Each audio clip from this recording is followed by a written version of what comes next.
try to make these kids understand that, you know, don't get so caught up into you not playing because it's really not you. Because I feel like all our kids are practicing hard. They're doing everything that we ask them to. It's really coaches now. It's the coach's decision about who we trust more. And I tell all of them, we have the tendency to trust upperclassmen more than we do younger folks. For instance, being a freshman and Jazz being a freshman, so they must have something special that they're getting some of the opportunities that they are getting. But we feel like at some point, one of these kids that haven't played a lot gonna come in and make some big plays for us. They just got to be ready. When your name's called, be ready. And we stress that a lot. Just be ready. We're talking with Lady Braves head coach Nate Kilbert here at the Whitney Arena as they take on Grambling. Coach, that was a tough, grimy game the other night. I mean, the physicality, you called it 2 or 3 days before the game. You were wagging that finger. I teased you about it. You pacing the sidelines, wagging that finger. You said, no, it's not going to happen. It happened a whole bunch of times, Coach. I don't even think you realize it. It's so ingrained. You're focused on the game, but that finger was going left and right. But my point is that we knew it was going to be a physical and intense game. And the officials did the best that they could with it. I mean, it was a championship level atmosphere, championship type game. And Coach, we had our season high in terms of points in that game. I mean, just take out when we play the MUW's just D1 games. That was the highest point total of the year at the best time to get it against one of the best teams in the conference. No question about it. Now, I think it was needed. Now, I think if we hadn't been able to do it, we wouldn't have won the game. Yeah. Even though we were still solid defensively. Yeah. We were solid defense. We kept them in the low 50. They hit a 3 right at the end of the game to make it 56, but it was right at 53 most of the game. But Charles, think about it. I remember a Southern assistant coach walking down in front of the scores table saying the officials ain't ready for this game. Yeah. But he was right. It was a tough game on the officials to call because the game was so physical. It was so physical. But the problem was that Southern played that way all the time. Right. We said, okay, we're going to match that. Yeah. Now to see how you're going to call the game. And that made it tough on them because they would have continued to let Southern play the way they was playing and let us play the way we normally play, which we play good defense, but we don't be up on you like that and, putting your hands all on you. We decided to do that.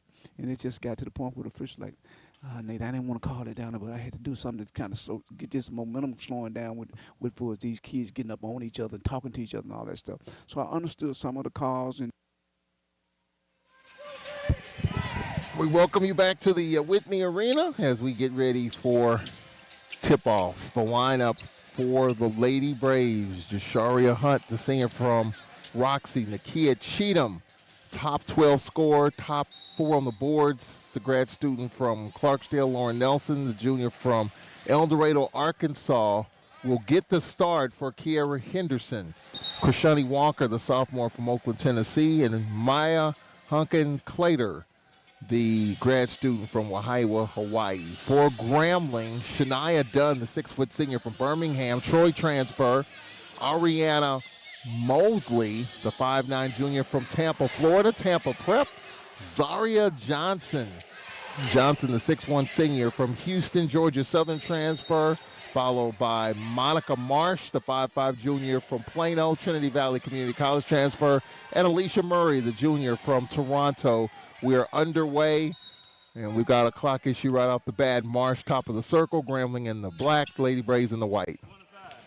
And we are underway here from the Whitney Arena on this Monday. The only game on the women's side tonight. This game originally scheduled for this past Thursday, rescheduled due to bad weather in North Louisiana. And it was bad, I can tell you that. Here's Marsh, step back 3, too long.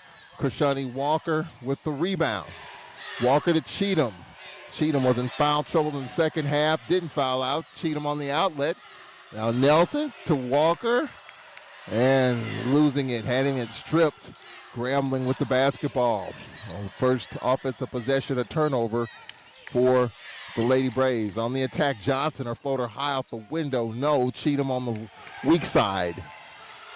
Sharia Hunt, Lady Braves in the white, left to right here in the first quarter, just underway.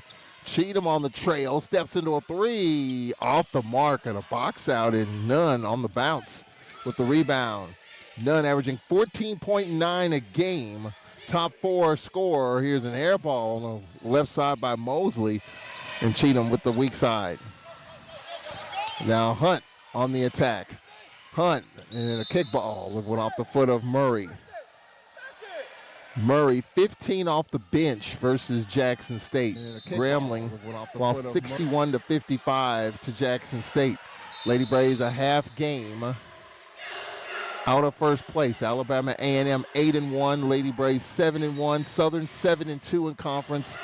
Grambling in ninth place with a 3-4 mark.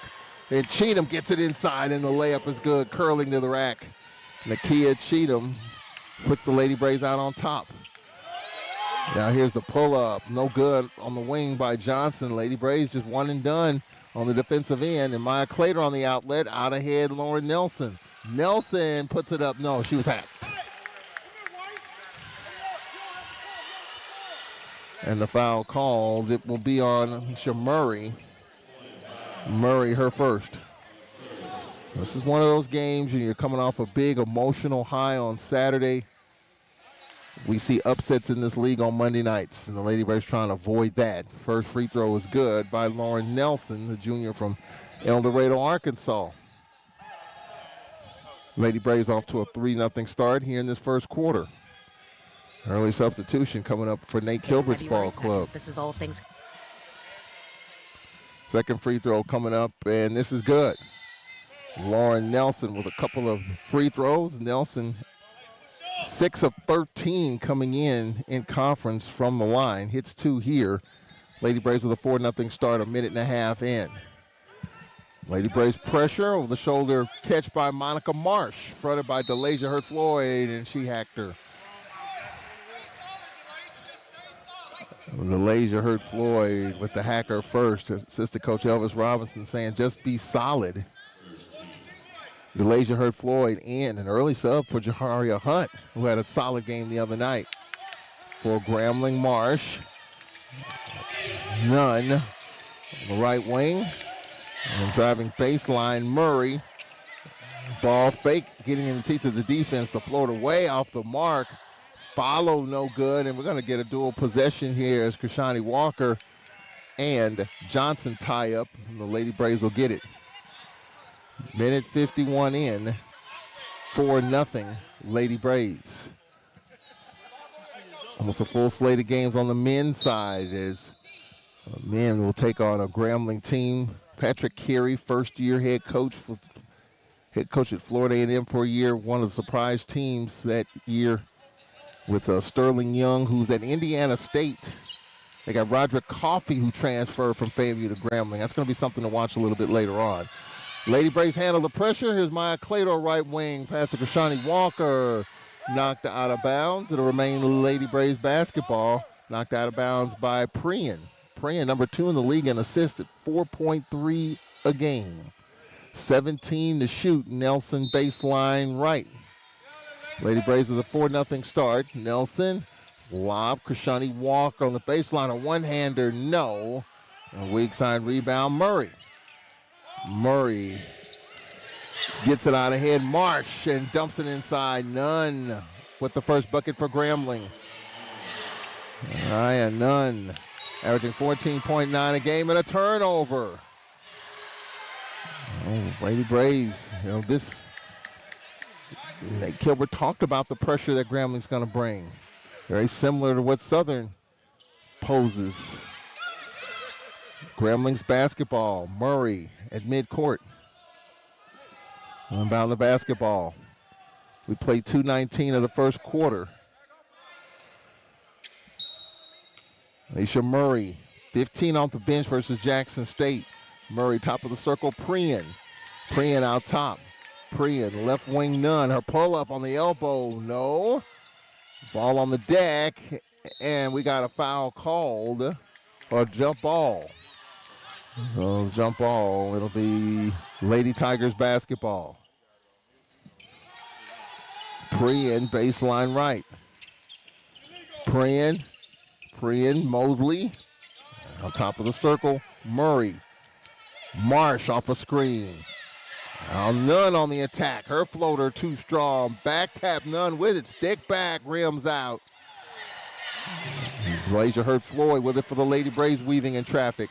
DeLasia fronted hard by Mosley. DeLasia picks up her dribble. Outlet Cheatham. Cheatham to the trailer, Kershani Walker. Nice look inside to Nelson and lays it in. Nelson makes it a 6-2 game 3 minutes in. Prian in the corner. Here's a three. No good by Mosley. And Maya Hunkin-Clater on the outlet. DeLasia hurt Floyd. Couldn't handle it. Loose ball Gramblings. It trickled all the way out to Mosley. The Lady Braves were careless right there. Prian. DeLasia hurt Floyd. Plays off of her. Prian. None. Left of the free throw line. Left elbow. Prian. Pass left side, Marsh. Marsh, Prian. None on the skip pass. Pull up three. Marsh, good. Monica Marsh for three. And Maya Clador shaken up like she might have turned an ankle. And that makes it a 6-5 Lady Braves lead. And Maya Hunkin-Clater will head to the end of the bench. And it was a three. That makes it 6-5. Already without Kiera Henderson, Leah Houston out for the year. And now Maya Hunkin-Clater shaken up. Jaslyn Johnson, nice ball fake. Baseline pass thrown out of bounds. Was it going to remain Lady Braves basketball? Maybe it was deflected out of bounds. 6:09 left, and we have a timeout. I wonder if they're going to take a look at it to see if that ball was deflected out of bounds. Yep, Coach Courtney Simmons is going to appeal the out-of-bounds pass. So we'll see where that leads us. Timeout. I didn't see it change direction or anything, so we'll see what this yields. We'll take a timeout here with 6:09 left in the first quarter. 6-5. Alcorn. We'll be right back here on the Braves Sports Network. 2 hours ago, Kyle arrived at the bar. Hey, what's everyone drinking? 30 minutes ago, Kyle got his friends another round of drinks. Cheers! 5 minutes ago, Kyle decided to drive home drunk. A minute ago, a law enforcement officer pulled up behind Kyle. Sir, have you been drinking tonight? A chain of events that began 2 hours ago is about to change Kyle's whole world. Drive sober or get pulled over. Paid for by NETA. This message is sponsored by the Mississippi Office of Highway Safety, Department of Public Safety, Mississippi Association of Broadcasters, and the station. 2026 is a big election year for Mississippi, and it's important to get ready by making sure you're prepared. This year's ballot features congressional offices, judicial seats, and some local races. Mississippi's federal primary election will be held on Tuesday, March 10th. For voting information, absentee voting procedures, and all things elections, call the election hotline or visit the My Election Day portal on y'allvote.ms. Let's get ready to vote, Mississippi. Sponsored by the Mississippi Secretary of State, Mississippi Association of Broadcasters, and this station. Courtney Simmons challenging the ruling on the court on that out-of-bounds play. He said it's Alcorn's basketball, so they're taking a look at on that baseline pass to see if, in fact, it is the correct call. She has timeouts to use. Nate Gilbert mentioned something about the timeouts. You don't have to have a timeout to challenge. If you don't have a timeout and challenge and lose, it's a technical foul. So, of course, early, plenty of timeouts to be had. Okay. All right, so Courtney Simmons wins the appeal. They overturn the call. It is Grambling's basketball. Thank goodness for instant replay.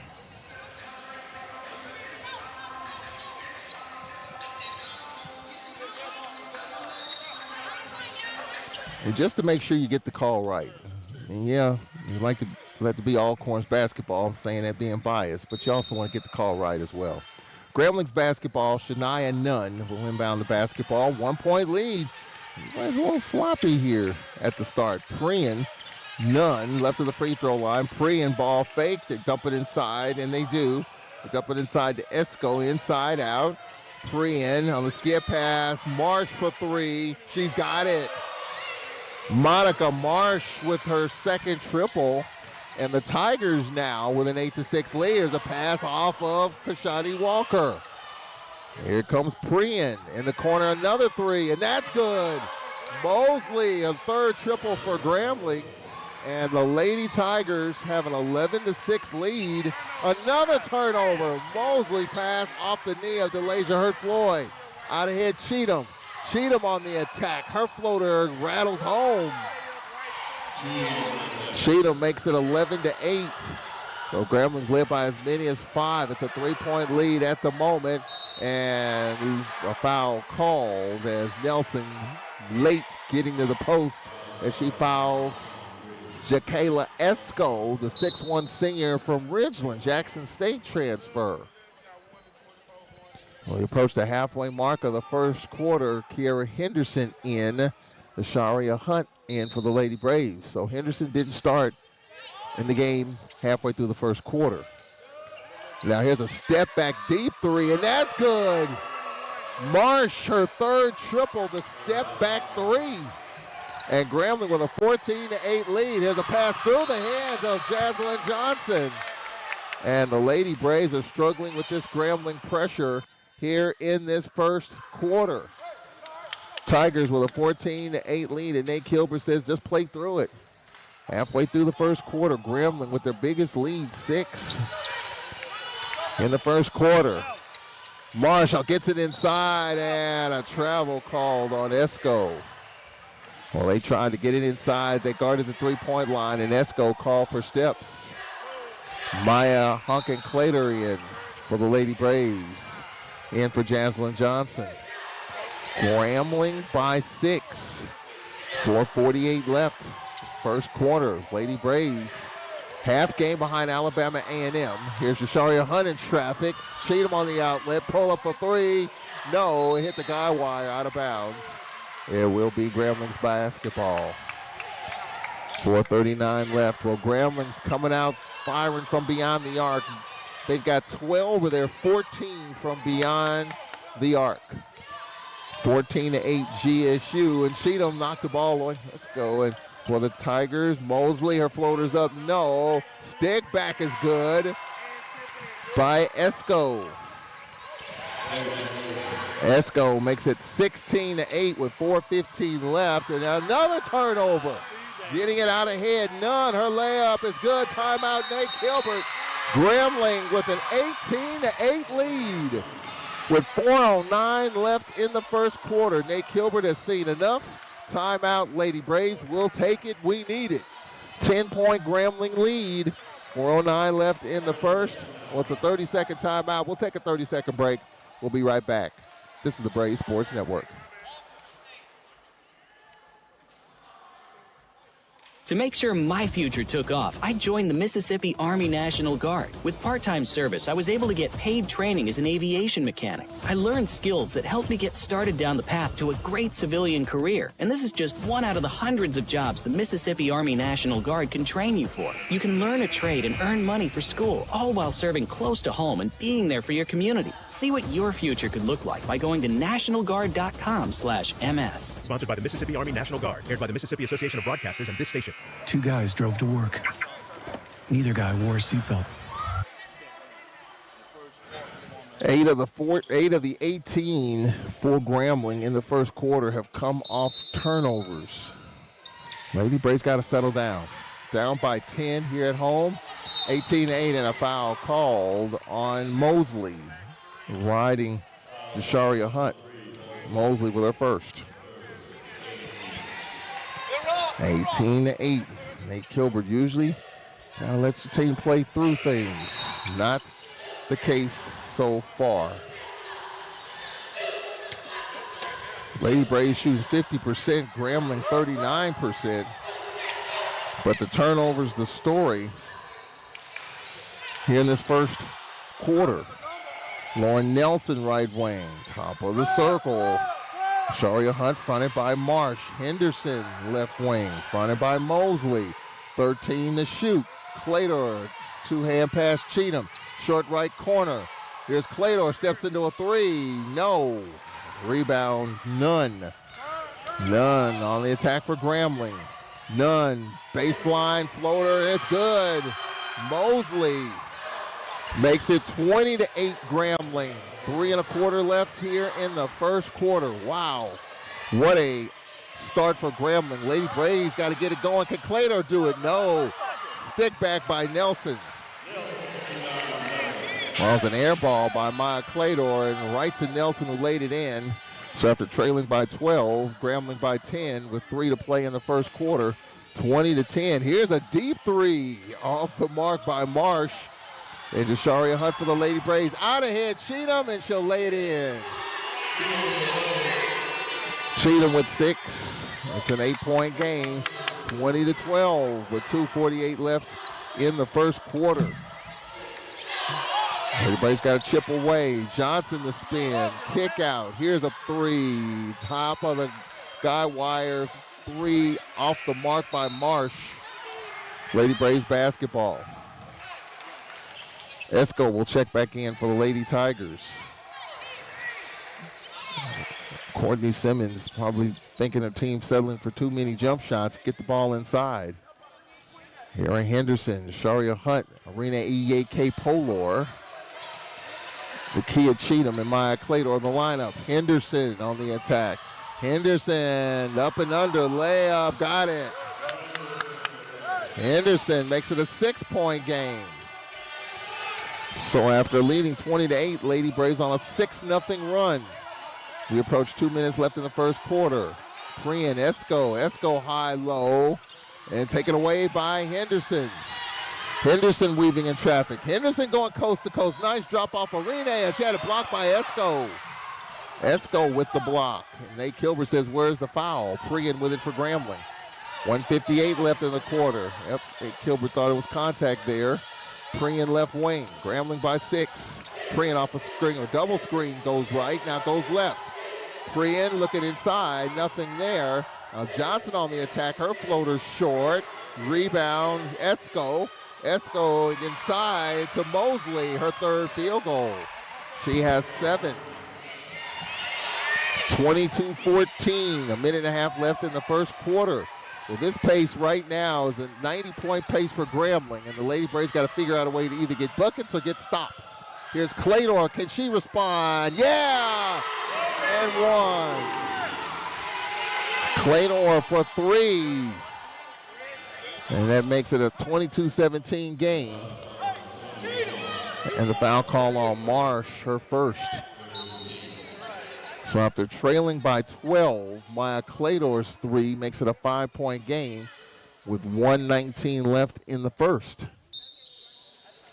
Claytor with the and 1 in the first quarter. More Grambling came out with a flurry of 3s. Right now, the Lady Braves trying to chip away after trailing by as many as 12. Nate Kilbert had to burn a timeout in the first quarter. And the 4-point play is good. 4-point game, 22-18 with 1:15 left in the first. For Grambling, Murray above the free throw line, a high-low inside, trying to plow her way inside on the weak side. Floater no good by Esco. On the kick out for Grambling, Prian. Skip pass, Nunn. Prian with 12 to shoot. Prian on the dunk in. Esco inside, runs into a double team. Goes out of bounds off of Arena with 7 to shoot. 50 seconds left in the first.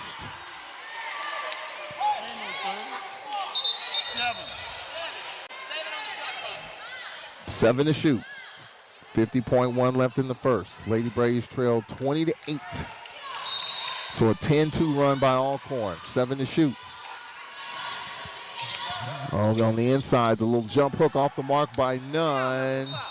And it'll be Lady Braves basketball with 45 seconds left.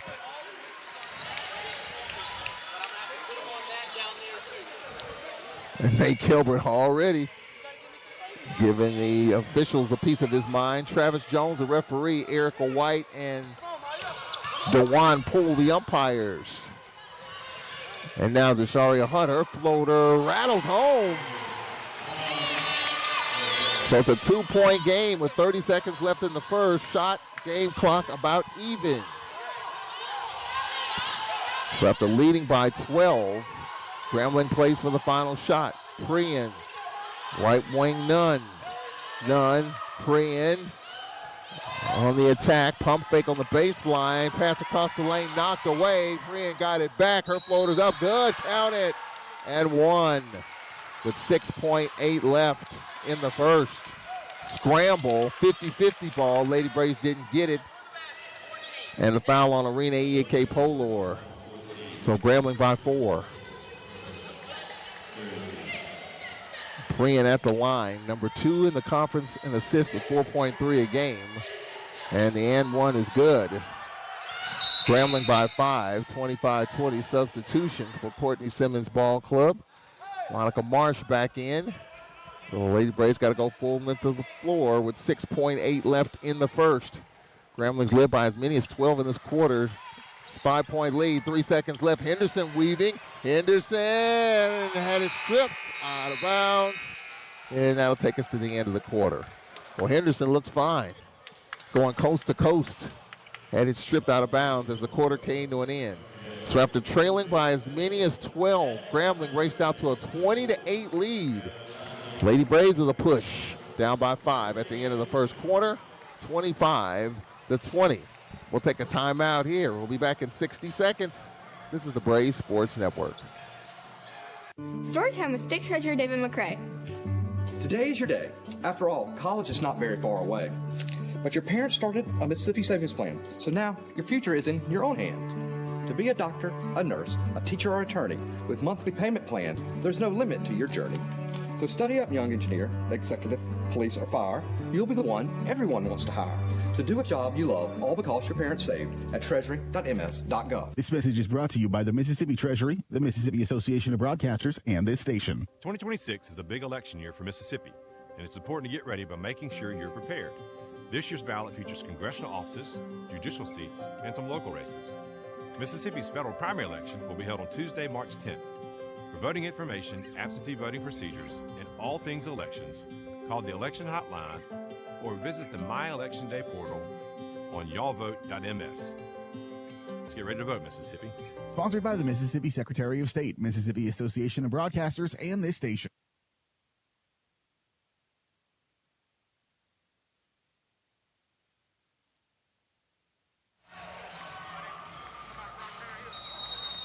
(25-20) Grambling as we get ready for the second quarter. Lady Braves 8 of 14 shooting, 57%. But Grambling 4 of 8 from the three-point line. Lady Braves -9 from beyond the arc as we get ready for the second quarter. Arena EAK Polor. Lakia Cheatham, Desharia Hunt, Kiera Henderson, and Maya Hunkin-Clater, the lineup. At the half, we're going to be talking with former Braves basketball player Cam McDonald. A live pass intercepted by Murray. A little extra pass that floated off the window is good. Probably one extra pass that time for Grambling. Marsh with 11. Lady Braves down 7, 27-20. Arena double, trying to split it, and she did. She and Henderson. Henderson skip pass Hunt. Early second quarter after trailing by 12. Lady Braves cut it to a couple, but Grambling back up 7. Sharia Hunt left baseline, and she threw it off of Prian out of bounds. 7 to shoot for the Lady Braves. Again, the Lady Braves a half game behind Alabama A&M. This game of interest to the fans in Huntsville as well as Baton Rouge as the Lady Braves beat Southern the other night. 3 to shoot. Cheatham's got to step into it and does for 3. Oh, my goodness. Cheatham for 3 against the clock. Cheatham with 9. That was a huge bucket. How did she do that? Just had to get it off. The lead is 4. Let's see if that sparks things. Here's Dunn. Dunn on the left wing, looking inside. Top of the circle, Prian. 13 to shoot. Prian out top. Nunn high-low inside, getting it inside. Esco, her floater short. Henderson for the Lady Braves with 8:45 left in the second. Sharia Hunt, fronted by Prian. 23 to shoot. They spread the floor. Hunt, right wing. Hunt curling left, has it out top. Clador gets it to Henderson. Cheatham. Now Clador out top. Bounce pass Henderson. Henderson had it stripped. Loose ball. Grambling with it. Well, kind of a weird possession for the Lady Braves. A lot of skip passes. They spread the floor. And another turnover for Alcorn. Well, this is what Nate Kilbert talked about in the pregame, how Grambling their pressure is probably more bothersome than Southern's. 4-point Grambling lead. For the Tigers, the floater short by Murray. Follow no. Ball on the floor. We got a dual possession, and it'll stay Grambling's way. Janae Anderson in for the Lady Braves. In for Hunt.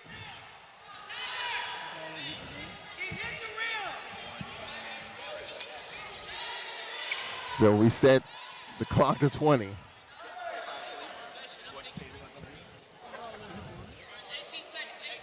18 seconds to shoot. Prian baseline right. Prian looking inside for Mosley. Instead, lob to Esco. Prian, none left wing. On the dump into the double team, and the floater too strong by Esco. And the rebound of Rene Yeke Polor. Janae Anderson for the Lady Braves, fronted by Nunn. Back to the bucket. Anderson, Nunn swiping at the basketball. Bounce pass, Henderson. 17 to shoot. Henderson, top of the circle. Lob to Rene Clador. Skip pass, Cheatham. Cheatham on the attack.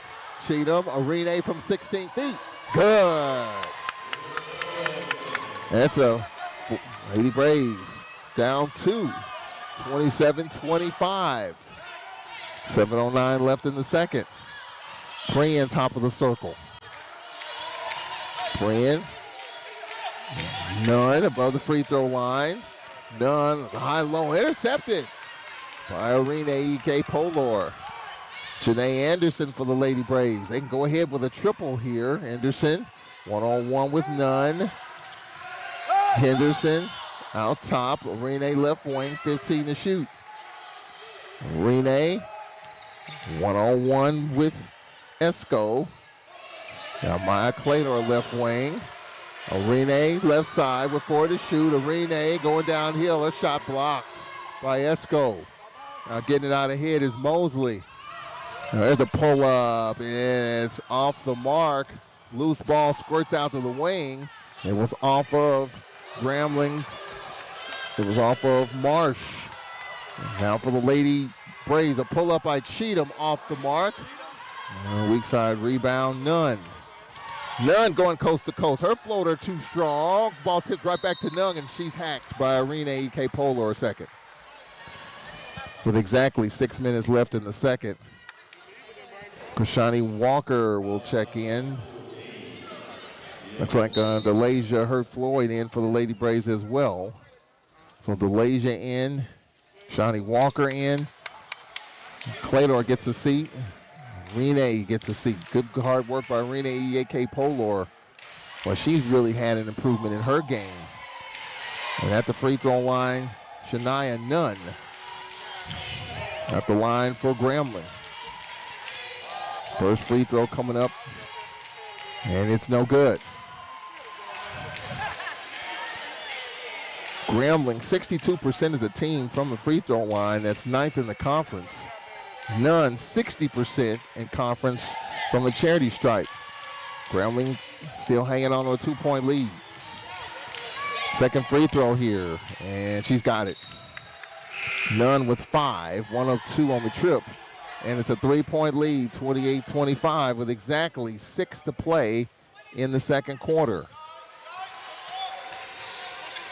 Grambling's led by as many as 12. Janae Anderson pass in the middle. Kashani Walker on the outlet. DeLasia hurt Floyd. Now Janae Anderson, one-on-one with Mosley. 16 to shoot. DeLasia beyond 3. Tack baseline. DeLasia dropping it off to Henderson. A floater, no. Got it back. Stick back good. Henderson, our second bucket. 1-point lead, 28-27. 5.5 left in the second quarter. Marsh, top of the circle, fronted by Anderson. Johnson in the paint. Her pull-up, too strong.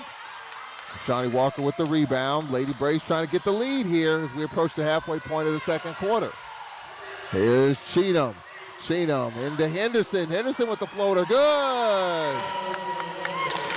And the Lady Braves halfway through the second quarter, timeout.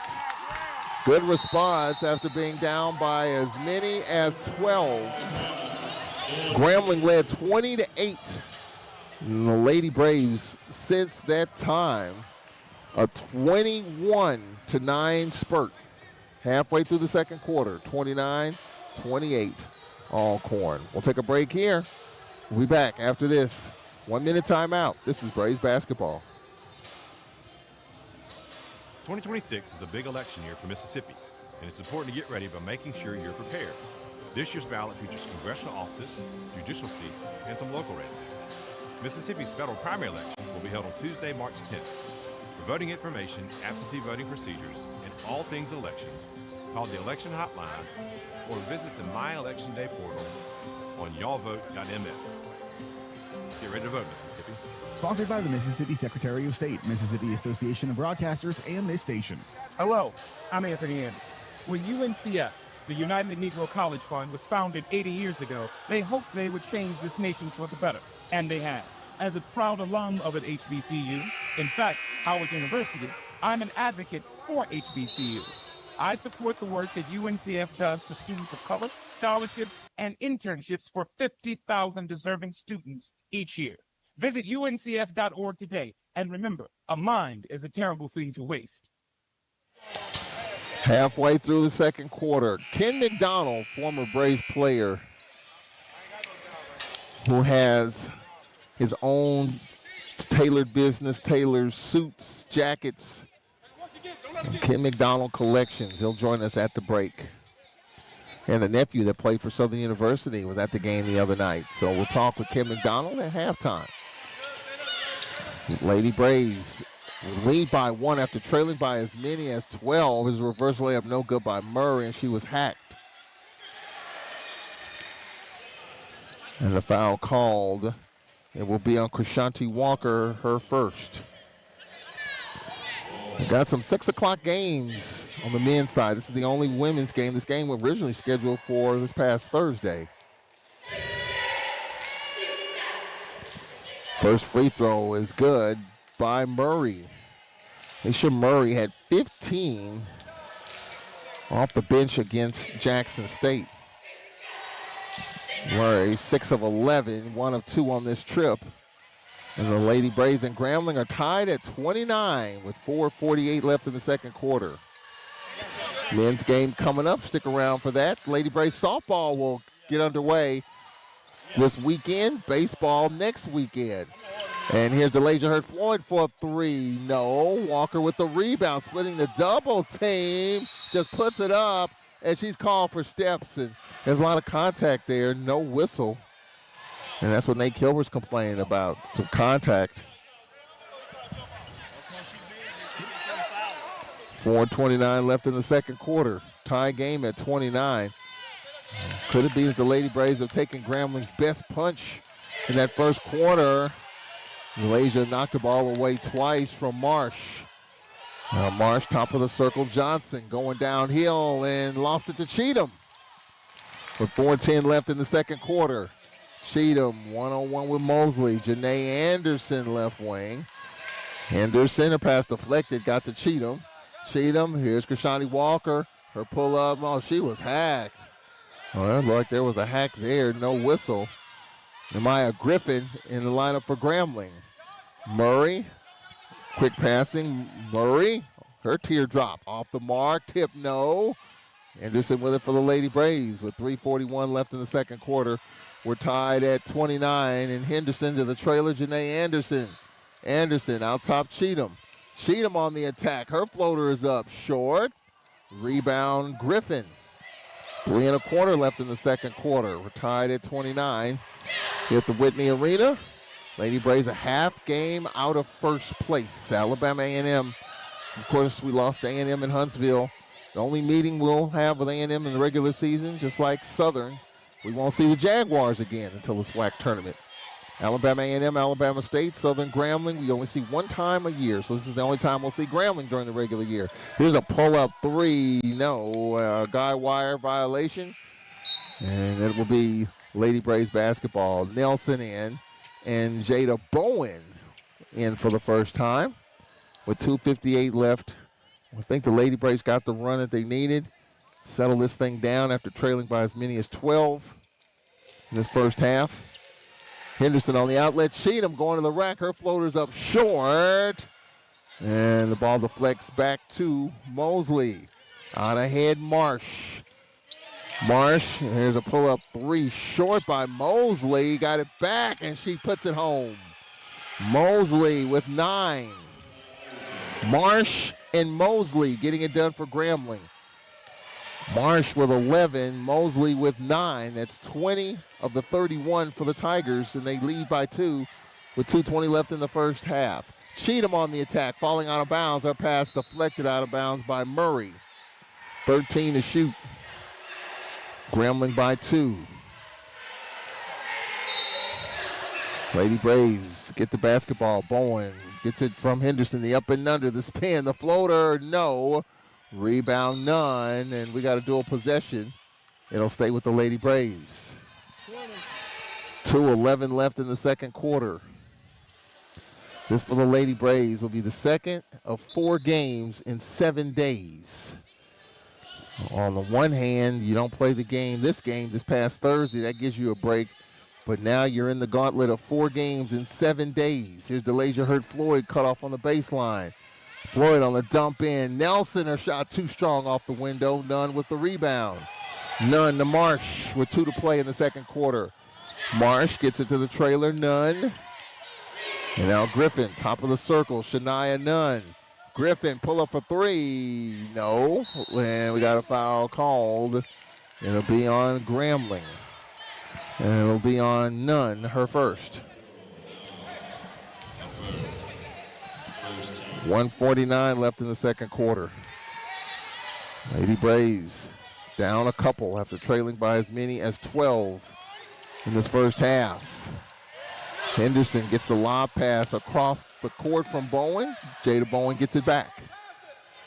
Bowen fronted by Mosley. DeLasia Hurt-Floyd on the outlet. Fronted by Nunn. DeLasia trying to drop it off and does to Henderson. Back down, just shot it over the rim.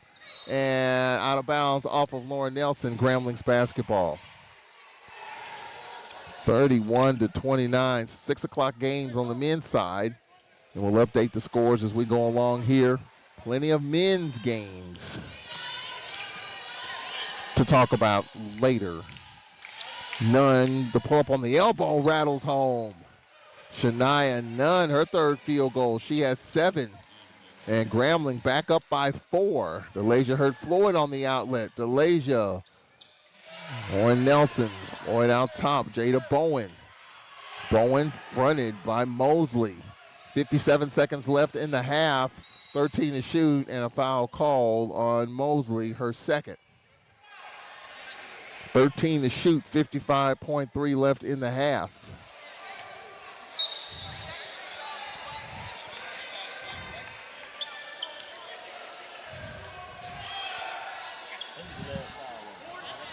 .3 left, Jada Bowen.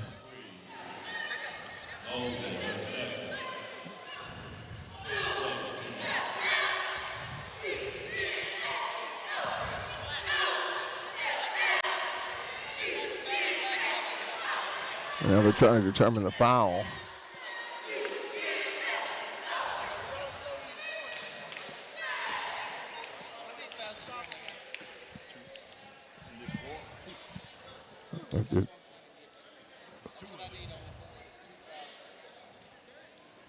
I'm trying to determine whether Grambling has 2 fouls. The board shows 1.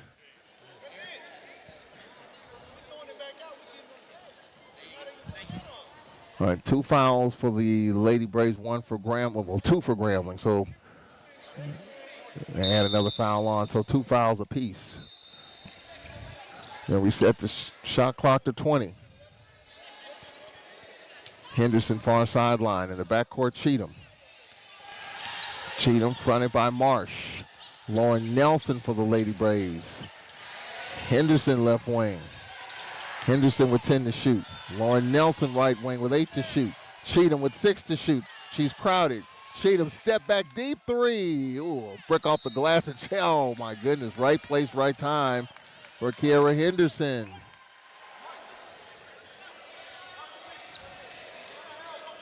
So foul called. And let's see who this foul is on here. Foul is going to be on Nunn, her second. And now they're going to take a look at this shot. We're going to have a review here with 35 seconds left in the half. I wonder they're going to check to see. We don't have a ruling here. And so we're going to see what the review is. Before the shot. Okay.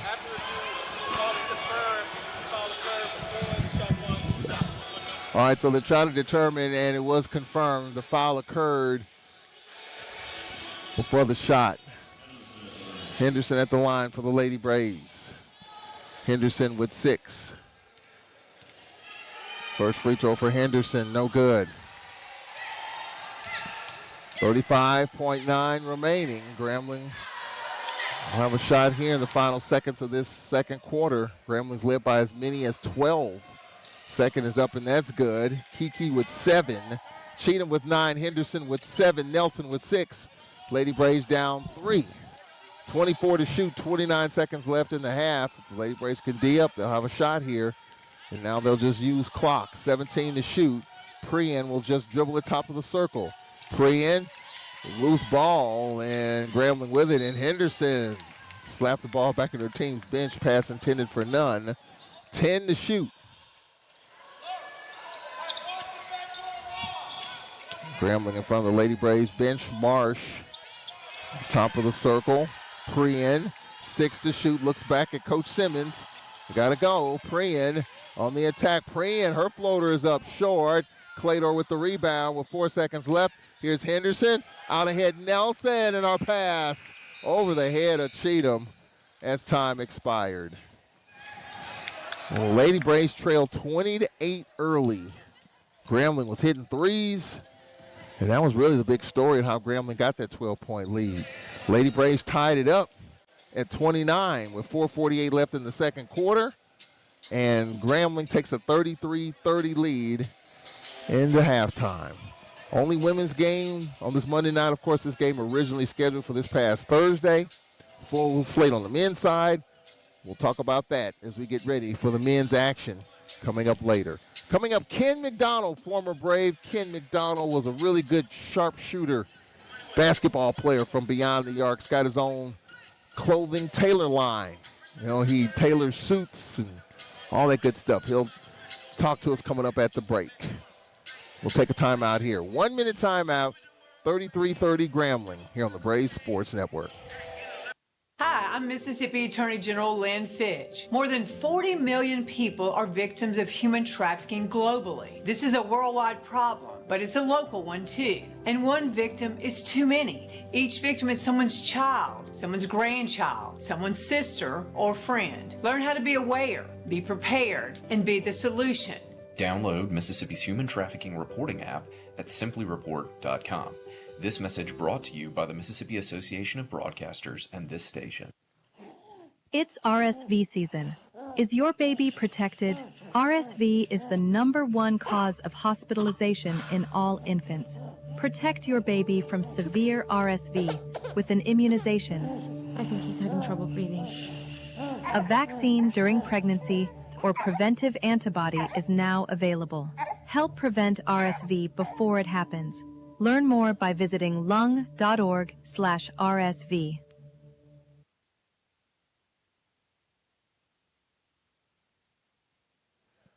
We are at the half of Alcorn State University Braves basketball. Glad you could join us. Second half play-by-play action coming your way. It's always good to talk with the former Braves basketball players, especially those that are doing some really good things. And man, here on the microphone, Ken McDonald's doing some awesome things as far as his business. He designs suits, custom-made suits for the elite. wouldn't say the rich and famous, but some are the rich and famous. And when Ken played, he always, it wasn't anything out of place with Ken. He always looked good even before he got into this. So he knows what this is all about. And of course, he played his college basketball right here at Alcorn. Another great sharp shooter, and trying to make sure his clients look sharp as well. Ken McDonald joining us here on the halftime show. We appreciate you coming on, man. Man, I'm glad to be here. It's been a while. I think the last time I've been to a basketball game was maybe 2020, Tremaine Crosby. So it's been a while. Tremaine, the one and only Tremaine Crosby. My guy. That's my guy. Yeah. I'm trying to remember, you played here when? So I was here from 2010 to 2012. 2010, so that's 15. Yeah, it's been a while. 16 years ago. It's been a while. I think I've been here too long. You've been here for a long time. You've been doing a great job. You keep us updated. And of course, you're at the Southern game, an exciting game there. And there's a connection with Southern University. We'll talk about that in a moment. But just this was your first game watching first-year head coach Jake Morton. Yes. Back and forth game. We were up 10, down 9, and found a way. What do you think about this Braves team? Listen, they're athletic. They have a team full of shooters. They play with no fear. Listen, and I've been keeping up with them. I think they're 3-5 now in conference. And the games that they lost, they were very close games. So I wouldn't be surprised, just depending on the standing, how the SWAC is set up. Like, nobody is safe. A 7 seed can be the 2 seed any time. So, man, it was exciting to watch, man. Back and forth, like you said. Great atmosphere. A lot of people in the stands. And, man, I enjoyed every moment. When was the last time you've been to an Alcorn game? 2020. I haven't been here since 2020, man. My business been keeping me busy, so I haven't had a chance to come down and watch. But I've been following. I watch online. Whenever they play on TV, I watch. So I've been following. I just haven't had a chance to come be on campus. So I'm excited to be here. I actually brought my kids with me today. They in here running around somewhere. They're excited to be here also. So, man, I enjoyed it. Well, if you could put on a Braves uniform right now, how many points could you give us? Ooh, right now, I might can give you about 10 to 12. 10 or 12, that's it? Right now, yeah, oh right now. So, I got my son coming up. I'm going to have him ready. So the days that you giving us 15 and hitting six or 7 threes, that's gone. Yeah, that's gone. I'm training my son now. He going to be ready when it's time. You hear how quietly he said it. He said, yeah, that's gone. I mean, it's all done. I'm in shape now.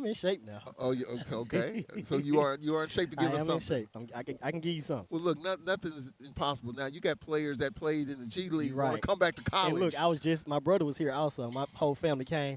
I was just telling my brother that I was like, man, these kids look a little older than we was playing. They look a little stronger, a little bigger than we was playing. But yeah, man. With the rules, what do you think about that? I mean, these players coming back. I don't like it. Man, once you turn a professional, whether you play in the NBA or not, the G League, man, they shouldn't be able to come back and play on the collegiate level. I don't think it's fair. You got 25, 26-year-olds playing against 18, 19-year-olds. So I just don't think it's fair. But that's the landscape of college basketball today. Yeah, so. and you could probably make the way with the money being flowing. You could make more money probably at one of these bigger schools like at Duke or definitely than you would playing in the G League. Yes, definitely. You definitely can do that. So I mean, I'm not mad at them. If they let them do it, I mean, hey. Well, that's what John Calipari said today. Don't blame me. Yeah. I mean, the system's set up that way. That's how it's set up. So. Well, speaking of system, you got a pretty good system right now, and I am just so happy for you and what you've done in terms of your business and designing suits. And, yes, sir. That everyone wants to look good now. Yes, sir. And so I've been really, I think in the second interview that we've done, the development of that business now. Everyone wants to look good. You're flying all over the place. Yep. And you even talked about Bill Belichick, how you kind of dealt with that. That's the last picture I saw of you recently dealing with that. Just talk about how your business is doing. Oh, man, it's doing great, man. Just have to stay consistent. Man, it's great. Just have to plan. So I do a lot of planning because I have people reaching out every single day, all day. So I just have to try to balance that with my kids growing so fast. I'm gone all the time. I may have to fly out on a Tuesday or a Wednesday. They're into sports now, so the main thing is just balancing everything out. But other than that, I mean, it's been sweet. I can't complain at all. How did you get your big break into getting where you are? I know everybody catches a break here, there. I know there's some story out there in which it got you to where you are. So my big break was, so after I was done playing, I started coaching basketball. So I started middle school, so I did maybe 1 or 2 years middle school, and then I worked with Laura High School. So we were speaking on Tremaine earlier. I actually coached Tremaine when he was a senior in high school, and I kind of helped get him here also. But while I was doing that, I was doing AAU basketball for Rodney Hood. Rodney Hood's AAU basketball team, right? So this was probably, 2015, 2016.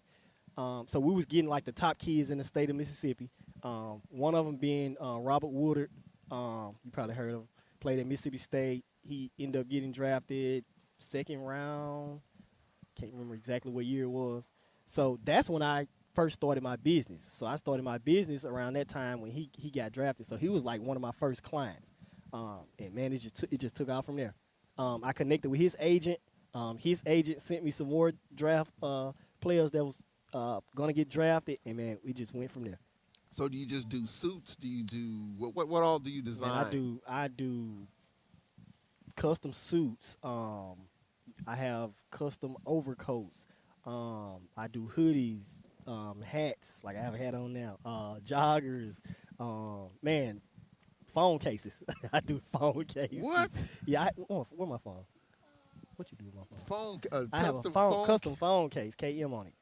What? Yeah, phone cases, man, anything you can name, I probably can do it. Wow. Yep. So what's the key to keeping your clientele list up? I mean, because you're doing the athletes and non-athletes. Just checking in. Just they be so busy, so I'll do a check-in maybe 3 times a year, just making sure that they don't need anything. And normally when I do that, they'll say, "Hey, I got this coming up. I need you to make me this or make me this." So yeah, just checking in. That's kind of like the main thing. Well, the Super Bowl's coming up. The Right. NBA All-Star Game's coming up. Right. I would assume that you're going to start getting. Are you busy for the Super Bowl? Not yet. Okay, so it could come. It could come. Could come. I get random calls, like the Bill Belichick situation. They call me on a Tuesday, wanted me to be there on Friday. So I mean, it just pop up sometimes. You did the whole staff. Did the whole staff. How was it like designing something for Bill Belichick? He's not. I would say he's not what he looks like on TV. Like, he's serious, like a very serious coach, but like in person, he's like very down to earth. Yeah. Down to earth. I think his first thing saying to me was, "I don't want a suit that look like Cam Newton." Yeah. So he's very down to earth, cool guy. So I enjoyed that experience. What's the craziest suit that you've ever designed? Ooh, craziest color? Craziest color? Ooh, yellow. I did a yellow suit for Jamie Collins when he was playing for the Patriots. That probably was the craziest color. Yellow. Yellow. Oh my goodness. Like bright yellow. Man. Yeah, he wore it to one of the games. I think they played Buffalo. Yeah. Yep. Wow. So it's just talk about your experience here that kind of helped you get to where you are right now. I mean, because people talk about your time at Alcorn and how that propelled you to where you are. I mean, you're doing so well in dealing with the athletes and actors and actresses and all that. What here at Alcorn helped you get to that point? Oh man, that's a great question. Just learning how to survive when things aren't going your way all the time. It's life is full of ups and downs. You can't let that impact like the ultimate goal. Yeah. So just by going to Alcorn, it just taught you no matter the circumstance, no matter the situation, and you have to keep pushing forward and keep growing. Yep. How often do you keep up, or what teammates do you keep up with? You talk to on a regular basis? I just did a suit for Marquise Baker. Maybe 2 months ago? Yeah. Matter of fact, he got like 4 at one time. So he's in Dallas now, Texas now. So that's the most recent one. I did. I think somebody else reached out to me. Anthony Evans reached out recently. I think he's going to get some stuff coming up. Those are probably the only two that I talk to yearly. I talk to Marquise Baker all the time. Anytime I'm in Dallas, I talk to him. Yeah. He probably has purchased maybe 6 or 7 suits from me. Yeah. How long does it take for you? Because I'm now getting interested. How long does it take for suits? So anywhere from 3 to 6 weeks, I can have you a custom suit ready. Anywhere from 3 to 6 And weeks. you said overcoats. Overcoats, yes. Yes, I do overcoats, any size, any length, any fabric. We can design a lining on the inside, however you want to do it. How much does a good overcoat cost? Good overcoat it's depending on the fabric, but it can start at $600 and it can go all the way up to $1,200. So just depending on the fabric. Okay. Depending on the fabric. So I definitely need an overcoat. We can do it. Okay. We can do it. That's Ken McDonald joining us here on the halftime show. We appreciate Ken joining us. Man, playing in the 2010 era. Really, really special era there. Ken McDonald, ward number 10, really good outside shooter for Braves basketball. We appreciate him joining us here on the halftime show. We'll take a break here. First half numbers, second half action coming up here on the Braves Sports Network. Every 36 seconds, a vehicle is stolen in the United States. Cars are an important investment, and you have the power to protect it. Remove valuables from your car or place out of view. Roll up your windows completely. Don't leave your car running while unattended, especially during the winter. And always lock your doors and take your keys or fob with you. If you know something about a vehicle theft, call us at 1-800-TEL-NICB. This is a public service message from the National Insurance Crime Bureau. When a person calls 988, they're connected to a crisis counselor. Crisis is completely self-defined. If you're wondering if you should call, you should probably call. A caller can expect to talk about coping skills, talk about resources, and ways to move forward beyond the call. Call or text 988 or chat 988lifeline.org. This message is brought to you by Contact the Crisis Line, Contact Helpline, Mississippi Association of Broadcasters, and this station. All right, as we get ready for the second half, the Braves 41% shooting. Lady Braves 12 of 29, 2 triples, 2 of 8 from the three-point line, 4 of 5 from the free throw line. 24-21 Grambling on the boards. Lady Braves 7 assists, 11 turnovers. 13 Grambling points off those turnovers. Points in the paint, Lady Braves +4. For Grambling, 32% shooting, 13 of 41. And for the Lady Braves, I feel like they got to slow Grambling down a little bit. You know, this game is in the mid-60s range. And so can the Lady Braves get some stops to get the offense going? Here's Kiara Henderson will start the second half with Nakia Cheatham, Krishani Walker, Sharia Hunt, and Maya Clador to start the second half. Lady Braves trail by as many as 12. Lady Braves led by 4. And now Hunt double-teamed and threw it right to Marsh. That's the 12th turnover. And here's a floater off the mark by Zaria Johnson. Opportunity for Grambling. There's Cheatham to Henderson. And Henderson fouled. And the foul will be called on Nunn. I think that's her third. Yep, Nunn with 3, Mosley with 2 for Grambling. And an early substitution for Courtney Simmons Ball Club.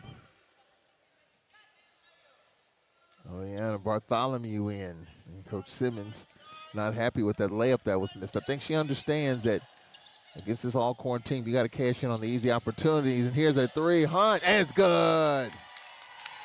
Hunt in the corner for 3. And we are tied at 33. Early third quarter. Now another turnover. Cheatham going to the rack. Cheatham, offensive foul. Nate Kilbert shakes his head. Didn't agree with the call. Grambling's basketball. Nate Kilbert wagging that finger. He doesn't realize what he does in terms of his antics And he knows how far to push. And now Cheatham knocked the ball away, and a backdoor look inside, and the layup is good for Mosley. She's got 11. Mosley gives Grambling a 2-point lead. Grambling's led by as many as 12. Hunt doubled. Hunt. Shawty Walker back to Hunt. Hunt crosses half court. Cheatham in the corner. Cheatham for Shawty Walker. Henderson on the dump in. Had it knocked away. She got it back. And Henderson across the lane. 4 dribbles. The corner cut off. And now there's a scoop shot by Cheatham. Count the bucket. 11 for Cheatham. And Marsh with a second. Lady Braves tied it up at 35. Or just after the big win over Southern University. Not saying these are easy, but Grambling, a totally different look that got off to a 12-point lead. The Lady Braves battled through that and led by 4. Have a chance here to grab the lead. Cheatham with the N1. It's good. Cheatham with 12. Lady Braves by 1. 36-35. A minute and a half into this third. Grambling's Monica Marsh with 11. Top of the circle, fronted by Hunt. This is Marsh, WP. Murray. Marsh for 3. Too long. Couple of taps. Krishani Walker had it. Henderson with it. Henderson out ahead. Sharia Hunt weaving in traffic. Hunt from 15. Good. Hunt with 7. Alcorn by 3. 38-35. 2 minutes into the third quarter. Nate Kilbert wants a stop. Marsh top of the circle, and Henderson knocked it away. 2-on-1, Henderson. Hunt missed it. Ball back tap to Mosley. Mosley out ahead Esco. Lady Braves had a chance to grab one of their biggest leads of the game. Bartholomew top of the circle. Fronted by Hunt. 15 to shoot. Bartholomew foul Maya Clador. Bumped Marsh off the spot. For Maya Hunkin-Clater, her first. 2.5 minutes into the third. Now, talking about the Southern game the other night, Nate Kilbert mentioned the fact, even though he compliments his staff, Elvis Robinson, Lisa Powers, a pull-up 3, off the mark by Bartholomew out of bounds to Grambling. Nate Kilbert says that Southern, in his opinion, not only has the best staff in the conference, he said that the Jaguars, Carlos Funches got a tech the other night, very rare for him to get one of those. He believes Southern University has one of the best coaching staffs top to bottom in the country. He said country, not just the conference. Here's a step back 3 off the mark by Marsh.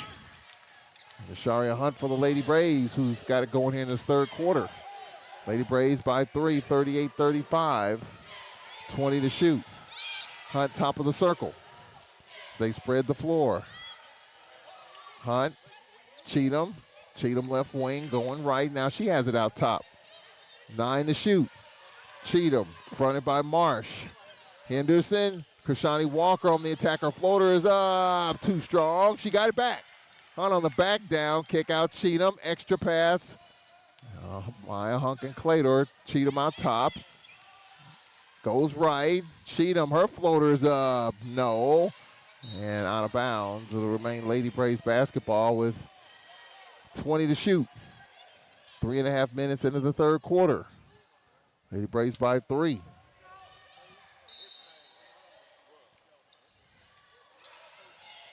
$20 to shoot. Now here's Hunt. Her pull-up on the baseline. No. Cheatham with it. Another possession for the Lady Braves. Hunt right wing. Hunt one-on-one with Bartholomew. Henderson spinning right, and she is fouled. And a foul called on Murray, her second. 6:19 left. Lady Braves on the baseline. Henderson baseline right. Henderson out top Cheatham. Cheatham looking inside. Nate Kilbert said no, hold it. Now Henderson out top, screen.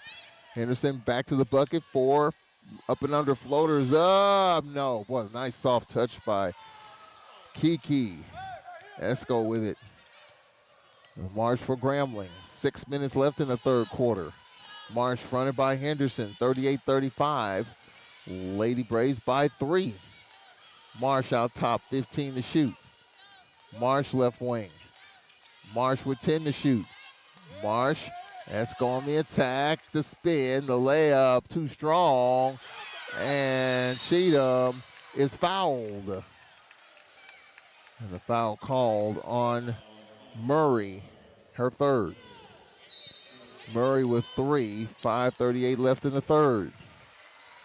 Lady Braves a half game behind Alabama A&M. Southern a half game back of the Lady Braves. And then you got Alabama State surging 6-3. Texas Southern 5-4. So the top 5 teams are separated by 3 games. Lady Braves by 3, trying to add to it here with 5 1/4 left in the third. This game is slowed down, which favors the Lady Braves, can get their defense going. Cheatham fronted by Bartholomew. 10 to shoot. Cheatham right wing. Cheatham skip past Hunt. 5 to shoot. Hunt on the attack. Hunt 2 to shoot. Hunt. Shot clock violation or dual possession. What do they have? Shot clock violation. The VAR official says shot clock violation. Grambling's basketball. And that's Juwan Poole with the call. We approach the halfway point of the third quarter. 3-point Lady Braves lead, 38-35 Alcorn. Marsh with 2 personals. Marsh, far side Mosley. Top of the circle Griffin. Marsh right wing, 15 to shoot. Marsh out top Johnson. Trying to get it inside on the baseline, falling out of bounds. Pass through the hands of Marsh and Claytor to Cheatham. Cheatham out ahead. Henderson, they got 2-on-1. Henderson the up and under. Her floater, no. And Krishani Walker had it taken away, and she commits the foul on Zaria Johnson. We got a timeout on the floor. So Krishani Walker with 2. We got a timeout on the floor with 4:36 left in this third quarter. 38-35. This game is slowed down. Favors Alcorn. The lower the score with the Lady Braves defense, the better it is for the Lady Braves. We have a timeout on the floor. We'll be right back in 1 minute as the Lady Braves by 3. We'll be right back in 1 minute on the Braves Sports Network. We're connected to a crisis counselor. Crisis is completely self-defined. If you're wondering if you should call, you should probably call. A caller can expect to talk about coping skills, talk about resources, and ways to move forward beyond the call. Call or text 988 or chat 988lifeline.org. This message is brought to you by Contact the Crisis Line, Contact Helpline, Mississippi Association of Broadcasters, and this station. Every 36 seconds, a vehicle is stolen in the United States. Cars are an important investment, and you have the power to protect it. Remove valuables from your car or place out of view. Roll up your windows completely. Don't leave your car running while unattended, especially during the winter. And always lock your doors and take your keys or fob with you. If you know something about a vehicle theft, call us at 1-800-TEL-NICB. This is a public service message from the National Insurance Crime Bureau. Lady Braves have outscored Grambling 8-2 in this third quarter. It's one of those quarters in which the Lady Braves has kind of clamped it down. But now can the offense match it a little bit in terms of getting some scoring? Low scoring game, 38-35, Grambling's basketball. Monica March with the basketball, fronted by DeLasia Hurd-Floyd for Grambling. Getting it inside, and Mosley had it knocked away. Cheatham with it. Well, the Lady Braves defense really starting to take over. Henderson on the attack. Henderson cut off on the baseline. Claytor. Henderson with 20 to shoot. Now Claytor for 3. No. Long rebound by Esco. Now for Grambling. Griffin, her pull-up. Nope. Cheatham with the rebound. DeLasia Hurd-Floyd. She's got a 1-on-2. DeLasia going to the rack. Cutoff. DeLasia skip past Claytor for three. Short. Cheatham rebound. Stick back good. Cheatham with 14. Lady Braves by 5. 40-35. And we got a foul call on DeLasia Hurt Floyd. 3:40 left in the third. Lauren Nelson in for the Lady Braves. Prian in for the Lady Tigers. Krishani Walker will have a seat for the Lady Braves. 3:40 left, third quarter. Grambling with the basketball. Lady Braves by 5, 40-35. Prian top of the circle for Grambling, fronted by Cheatham. They spread the floor as she backpedals. Now pulling out on the wing is Johnson. She gets it. Now Haskell has passed through the hands of Prian. Turnover. And Courtney Simmons back to the play. Just cannot believe it. I think Courtney Simmons realizes at this point you're not going to have many offensive opportunities. Her team is definitely struggling to score. The Lady Braves defense is starting to take over a little bit. Henderson left wing, top of the circle. Cheatham left wing. Cheatham skip past Claytor. Claytor skip past DeLasia for three. Short. Rebound Prian. Getting it out ahead. Marsh up and under. Layup good. Monica Marsh, her 5th field goal. She has 13 for the Lady Tigers. 3-point lead with 2:45 left in the third. Lady Braves got to get back in transition. Cheatham, Henderson, nice looking at Nelson, and she's fouled. And the foul called on Zaria Johnson, her first.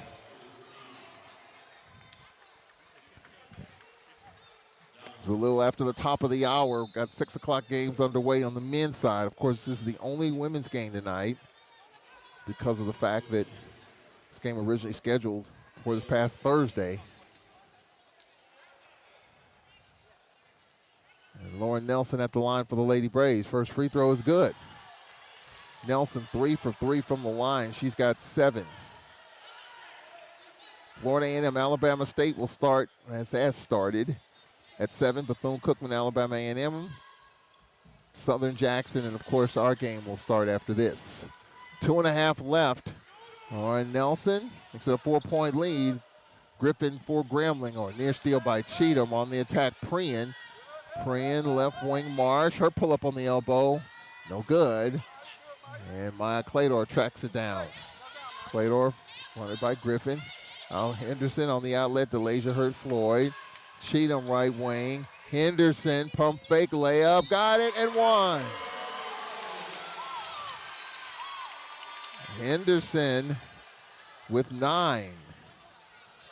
Lady Braves by 6. Esco with her first. And the Lady Braves up 6. 2:09 left in the third, 43-37.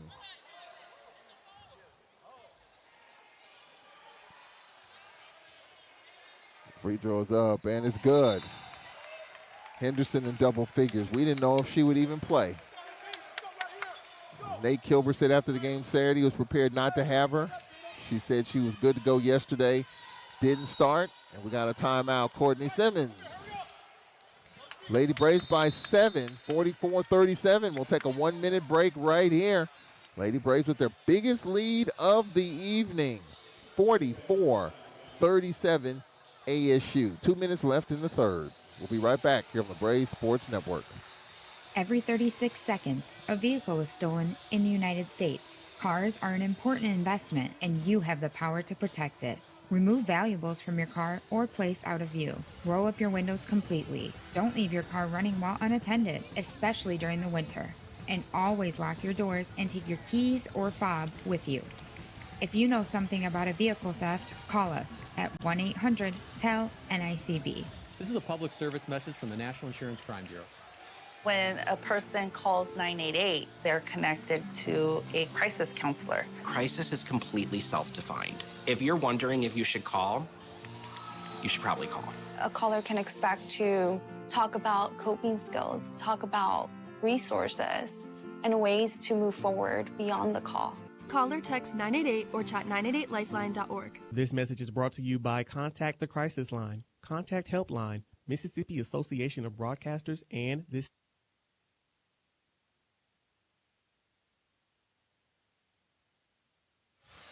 Lady Braves trying to win their 7th in a row. Remember, after losing to Alabama A&M, beat Texas Southern and Prairie View, went to Florida, beat FAMU and Bethune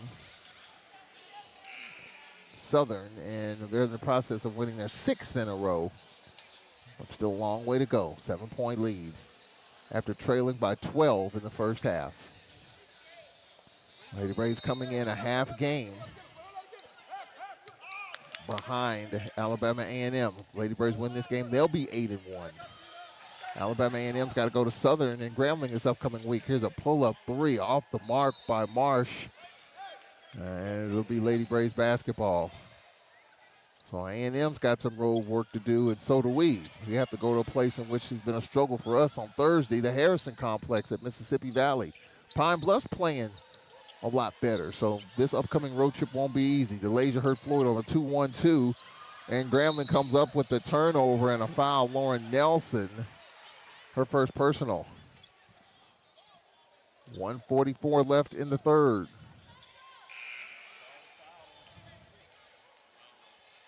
Seven to 5, Alabama State over FAMU in Montgomery.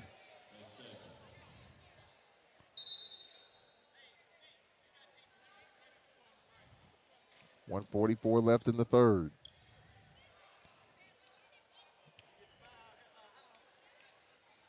The officials are talking things over here.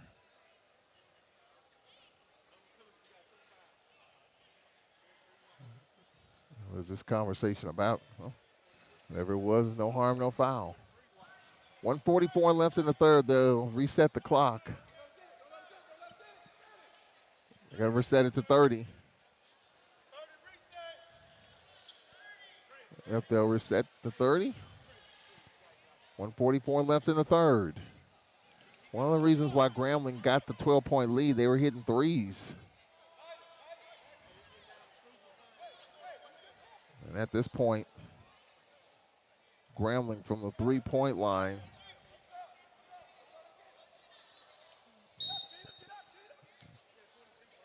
Knocking it down early. But none lately, which is a good thing. And here's a steal. DeLasia hurt Floyd. She'll lay it up and in. Floyd with the N1. And the lead is 9, 46 to 37. DeLasia will get the N1. And the foul on Marsh, her third. Lady Braves shooting 43%, Grambling 31%. The way that first quarter went, Grambling with 25 points in the first quarter, you knew that was way too much in terms of the way the Lady Braves scoring still up and coming. The N1 is good for DeLasia hurt Floyd, and the Lady Braves have a 10-point lead after trailing by 12 in the first quarter. Here's a seal and a layup, and it's good for Irvin. Irvin with her first bucket. Zaniyah Irvin, the 6'1 junior from Cleveland, Ohio. And here's a three, Maya Clador. Clador with 7. Lady Braves by 11. And here's a turnover. That's thrown inside. And now you see the Lady Braves defense taking over here. 50 to 39. Grambling had 33 points at halftime. They've got 39 in this third quarter, 6 points in the third.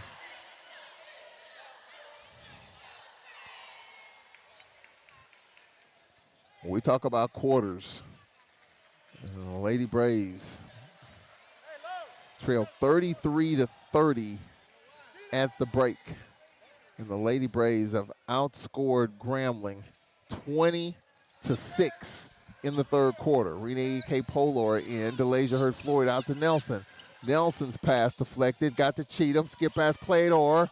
Clador, tough three. No, she was falling away on that shot. That was a heat check. That's exactly what I heard Kiki Henderson on the bench say, a heat check. That's what that was. Prian, right wing. Prian gets it back out top with 17 to shoot. 37 seconds left, 15 to shoot. For the Tigers, Irvin, Prian. Lady Braves doing a good job on the three-point line. Irvin left side, 5 to shoot.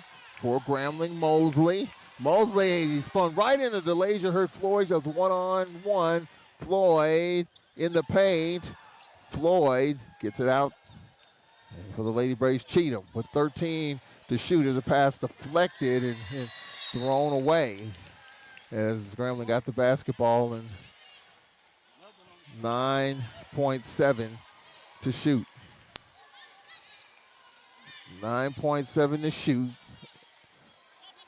And for the Lady Braves, they'll get it in the far corner with 9.7 to shoot. Shot clock off.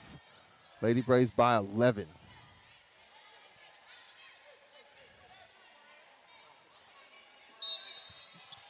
Renee to the left of the Lady Braves bench. Renee Ike Polor.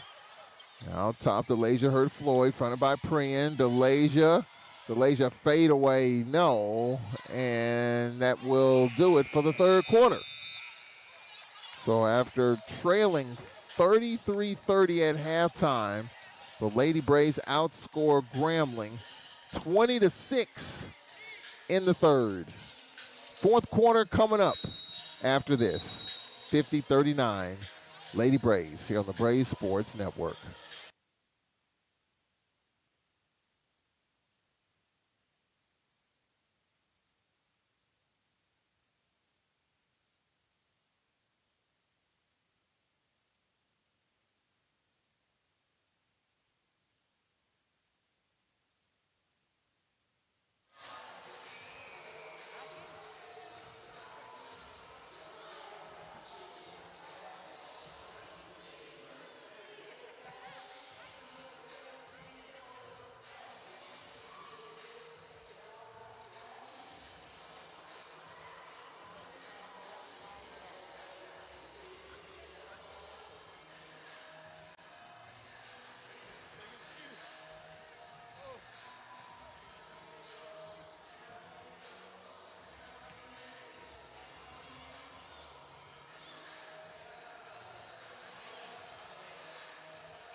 Alabama A&M's won 8 in a row. Lady Braves are 10 minutes away from their 6th straight win, and Alabama State has won 4 in a row. Those are the hottest teams in the Southwestern Athletic Conference to this point.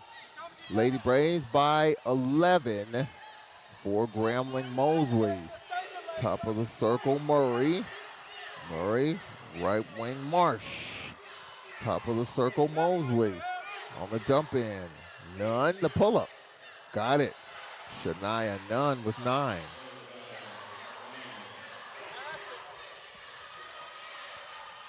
Lady Braves with a 9-point lead. And we got a foul, the hack on Mosley. That's her third. 50-41, a 9-point lead. Kiera Henderson, Nakia Cheatham, Lauren Nelson the lineup, DeLasia Hurt Floyd, and Maya Hunkin-Clater.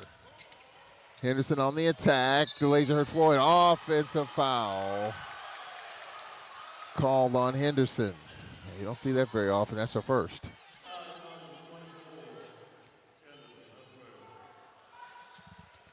Early fourth quarter here at the Whitney Arena. 9-point lead. Lady Braves a win.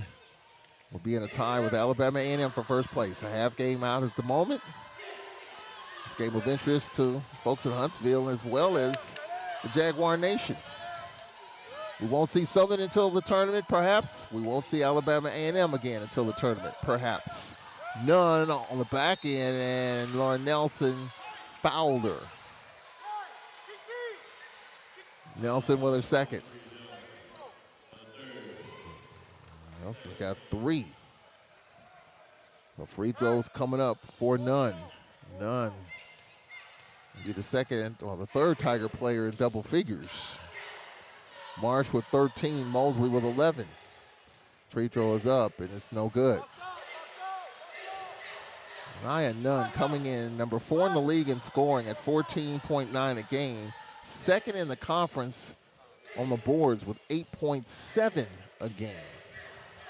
Second free throw on the way, and that's good. She's got 10. And it's an 8-point game, 50-42. A minute into the fourth quarter. Cheatham out ahead. Henderson. Lob in the corner. Claytor steps into a 3. Got it. Well, Nate Kilbert says she's got the green light anytime. And the Lady Braves up 11, and we got a timeout. Courtney Simmons. It'll be a full timeout with 8:43 left. Well, Maya Claytor's threes can be so deflating. And she had those in the game against Southern. We'll take a timeout here. It's a timeout here. It's a 30. Well, that's a full timeout. Yeah. 8:43 left. We'll take a 1-minute break. 11-point lead, 53-42 here on the Braves Sports Network. Hey, what's up, everybody? This is Blair Underwood. You know, for the past 80 years, the United Negro College Fund has helped more than 500,000 students all over this country become leaders in this nation. So we want to just thank you all. We want to congratulate the United Negro College Fund. We want to encourage people to go to uncf.org to help and support and donate and help at least 50,000 students a year. The United Negro College Fund helps. And you may recall one of their most famous slogans in pop culture and history, but also their famous slogan, "A mind is a terrible thing to waste." Well, a mind is still a terrible thing to waste. So please help us, help them, help many others by going to uncf.org. Donate today. Congratulations and happy 80th anniversary, United Negro College Fund. 8 minutes and 43 seconds left here in this fourth quarter. Lady Braves trying to win their 6th in a row. Beat Texas Southern and Prairie View at home. Won 2 games in Florida. Won the other night against Southern in the first place battle. Trying to be in the first place tie with Alabama A&M with a victory here tonight. Nunn top of the circle. Left wing Prian. Prian left wing on the dump in. Going to work is Johnson, losing it. DeLasia hurt Floyd for the Lady Braves. DeLasia. Cheatham. Nelson. Pass across the lane deflected, and DeLasia hurt Floyd. Oh, reverse layup, missed it. Zaria Johnson getting it out ahead. And with it is Prian. Out top Nunn. Her floater's up too strong. Nunn got it back. Put it back. Short. Follow. No. And for Grambling, Prian with it. Prian. Murray.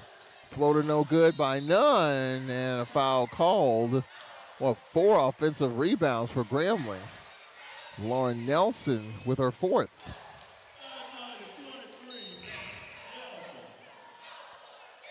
Malaysia, Herb Floyd will check out. Krishani Walker in, Lauren Nelson out. So Krishani Walker and Haria Hunt in for the Lady Braves.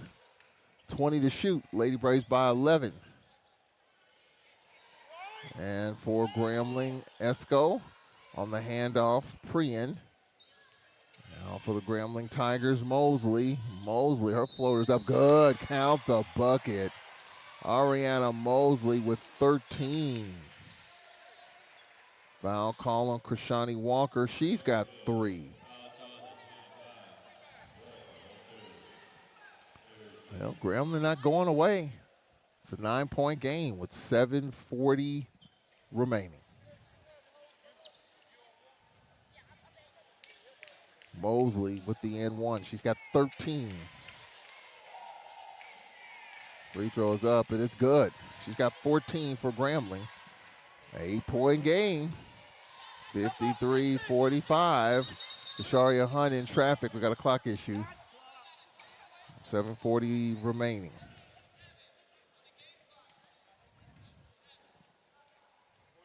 .27 on the shot clock. 7:37 on the game clock. 8-point lead. 53-45.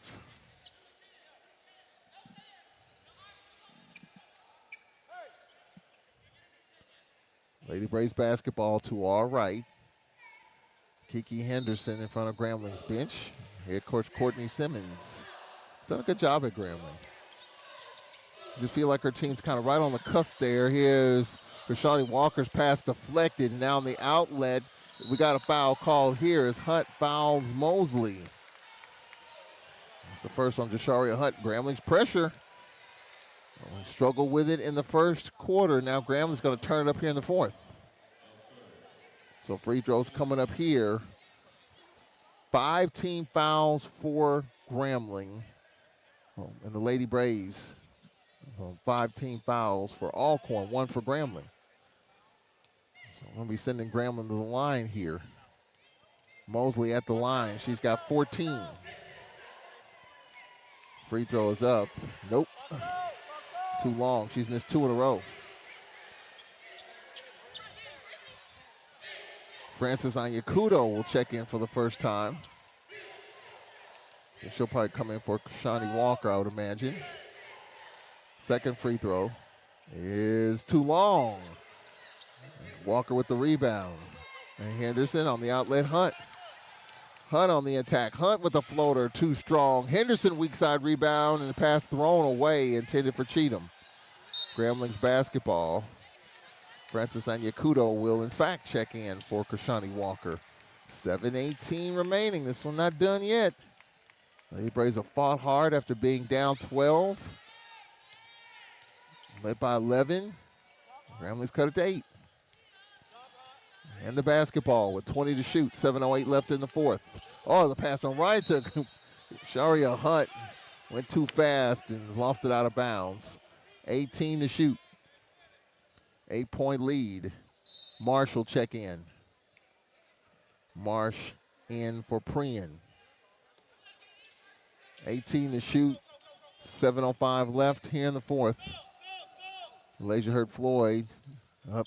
Couldn't get her in fast enough. Marsh, top of the circle. DeLasia Hurt Floyd will check in at the next whistle.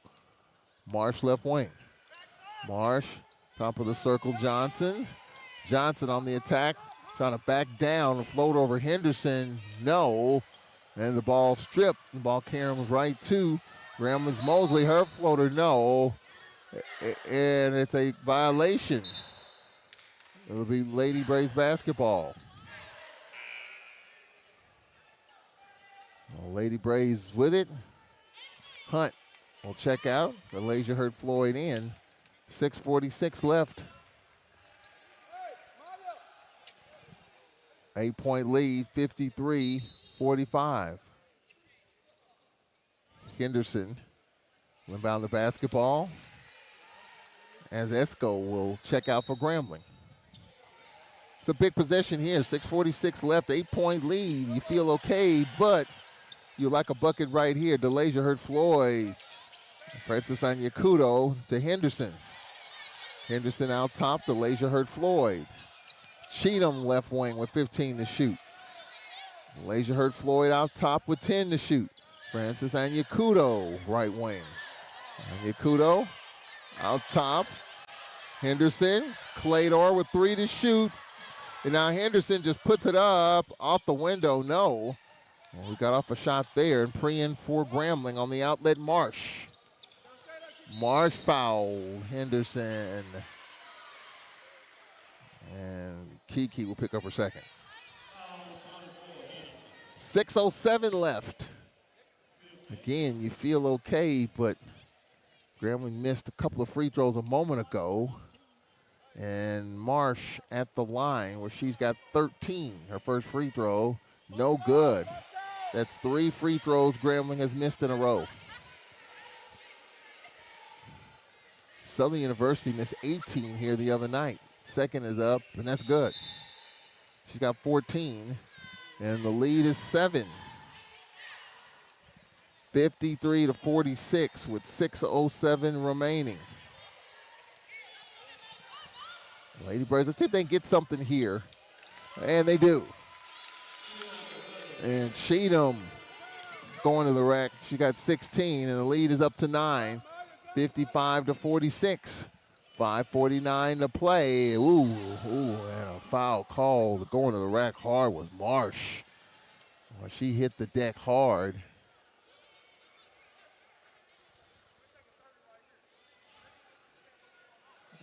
And they're trying to determine who the foul is on. And the foul is on DeLasia Hurt-Floyd, her second. And Nate Kilburn wants a timeout. Timeout, Lady Braves. 30-second timeout with 5:47 remaining here in the fourth quarter.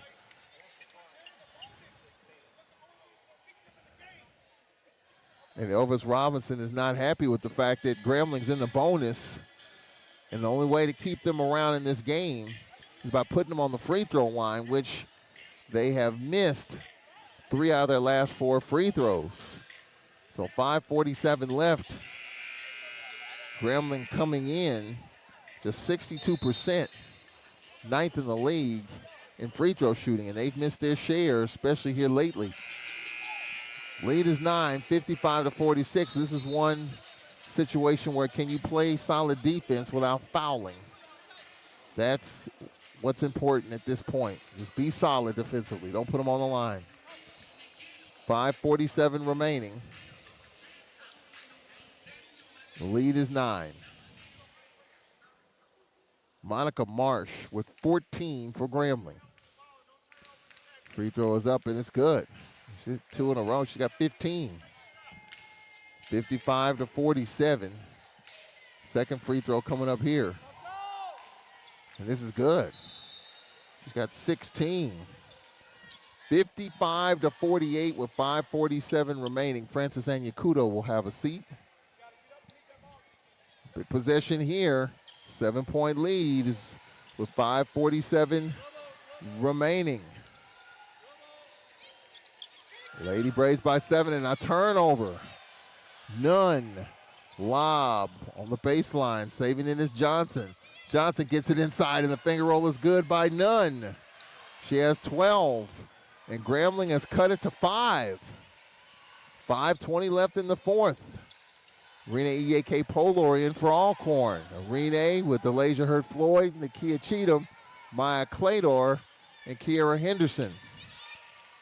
Rene above the free throw line. Rene fronted by Marsh. Henderson right wing. DeLasia Hurt-Floyd getting into the teeth of the defense. Cheatham step back 3. Air ball. And a foul call is a Rene from the backside with the hack. And that's going to put him on the line as she fouled Prian. Rene with her third. So with 4:58 remaining, Grambling with an opportunity to make this a one-possession game.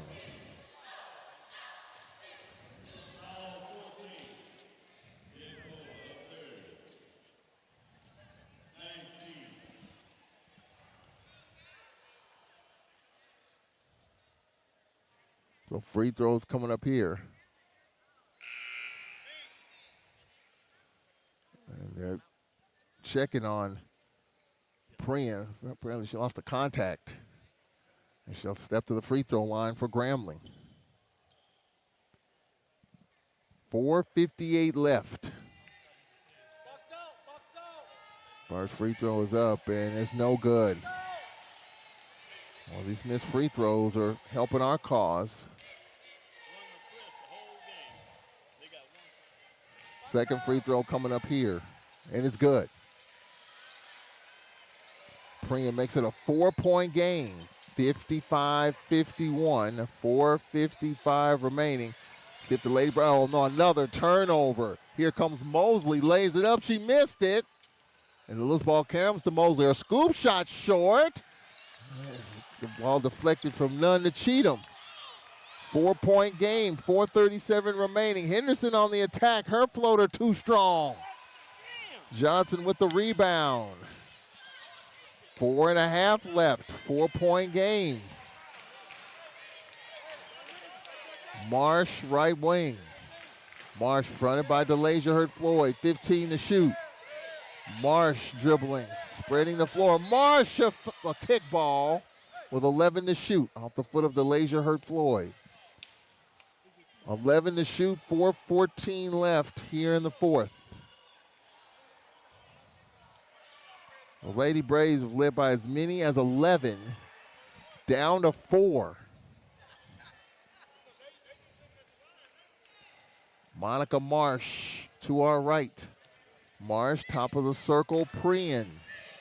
17 to shoot. Prian out top. Prian, left wing, Marsh. Skip past Prian. 10 to shoot. Prian one-on-one with Cheatham. Prian going left. Pump fake. Kick out. None. Good.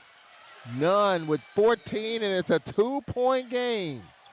55-53 with 3:48 remaining. Henderson on the outlet, Floyd. Floyd, Henderson, her layup is good. Henderson with 12. 4-point game, 57-53, 3:33 remaining. Prian one-on-one, baseline pass deflected. Inside, the layup no good by Johnson, and she's fouled. Arena Ieke Polor with her fourth.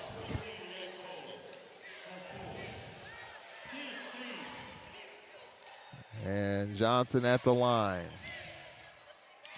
Aria Johnson, her first trip to the line. She's shooting 77% in conference games. That's the 10th best in the conference, and this one is no good.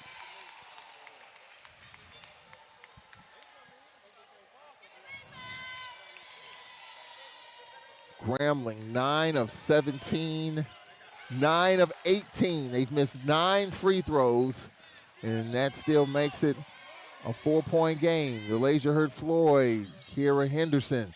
Henderson getting it inside. Cheatham with the layup. Timeout, Nate Kilbert. Lead is up to 6. 3:16 remaining. So the lead is 6. Well, just like the other night, Southern missed 18 free throws. And Grambling has missed 9. A lot down the stretch. 3:16 remaining. 6-point lead, 59-53. We'll take a 1-minute timeout here on the Braves Sports Network. Hello, I'm Anthony Anderson. When UNCF, the United Negro College Fund, was founded 80 years ago, they hoped they would change this nation for the better, and they have. As a proud alum of an HBCU, in fact, Howard University, I'm an advocate for HBCUs. I support the work that UNCF does for students of color, scholarships, and internships for 50,000 deserving students each year. Visit uncf.org today, and remember, a mind is a terrible thing to waste. Hi, I'm Mississippi Attorney General Lynn Fitch. More than 40 million people are victims of human trafficking globally. This is a worldwide problem, but it's a local one too. And one victim is too many. Each victim is someone's child, someone's grandchild, someone's sister or friend. Learn how to be aware, be prepared, and be the solution. Download Mississippi's Human Trafficking Reporting app at simplyreport.com. This message brought to you by the Mississippi Association of Broadcasters and this state.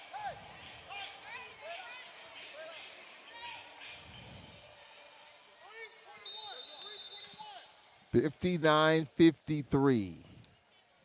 6-point lead with 3:15 remaining. Prian, right wing, Marsh. Marsh, lob, Nunn. On the skip pass, ball fake, step back 3 on the way, and it's good. Marsh with 19. It's a 3-point game. 59-56, 2:50 remaining. DeLasia hurt Floyd for the Lady Braves. DeLasia, Henderson on the outlet. Lady Braves by 3, 2:40 remaining. Henderson fronted by Mosley. Floyd, skip pass, Cheatham, 10 to shoot. Henderson, Claytor, DeLasia from 13 feet, short. Here's Nunn for Grambling. Nunn on the attack. Nunn lost it, got it back, and lays it in. 16 for Nunn. It's a 1-point game. 59-58 as we approach 2 minutes left. And Yakuto for the Lady Braves. Left wing, Cheatham on the baseline, and she is fouled. Foul called on Nunn, her 4th.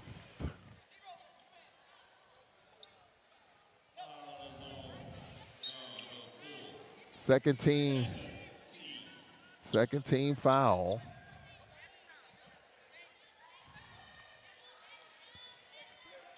Lady Braves basketball, baseline right. Henderson trying to get it in, and she hits Arena E.K. Polor. Arena, her shot blocked. And Grambling has a chance to grab the lead. Praying on the attack, her layup short, tip no, loose ball. Marshall step into a 3, rattles out. Loose ball, DeLasia hurt Floyd with 1:45 remaining. Henderson for the Lady Braves. 1-point lead, 59-58 as we approach 90 seconds left. DeLasia hurt Floyd, fronted by Marsh. Arena, K. Polor left wing. Arena, Cheatham, kick out Floyd. Ball fake, attack, floater, good. DeLasia hurt Floyd, makes it a 3-point game with 1:15 remaining. DeLasia hurt Floyd, makes it a 3-point game as we approach a minute left for Grambling. Out top, here's a 3, no good by Mosley.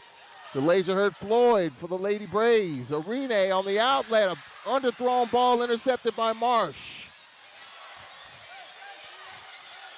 Now for Grambling, Mosley for 3, it's an air ball. And it was off of Cheatham. Cheatham says no. Nate Kilburn wants him to look at it. And we got a timeout, Grambling. Grambling with a timeout. Nate Kilburn wanted to look at that. The call initially was Grambling's basketball. Now the question is, Grambling took the timeout. Nate Kilburn wanted him to take a look at it. He has a timeout to look at it.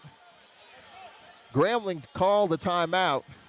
Well, they're also pointing Alcorn's way as well. I wonder, is Nate Kilburn challenging that? We're going to ask here. Did Nate Kilburn challenge that, or was the timeout taken? They aren't appealing the rule before the timeout. Okay, so the appeal is before the timeout. So Nate Kilburn is challenging that call before the timeout. 61-58.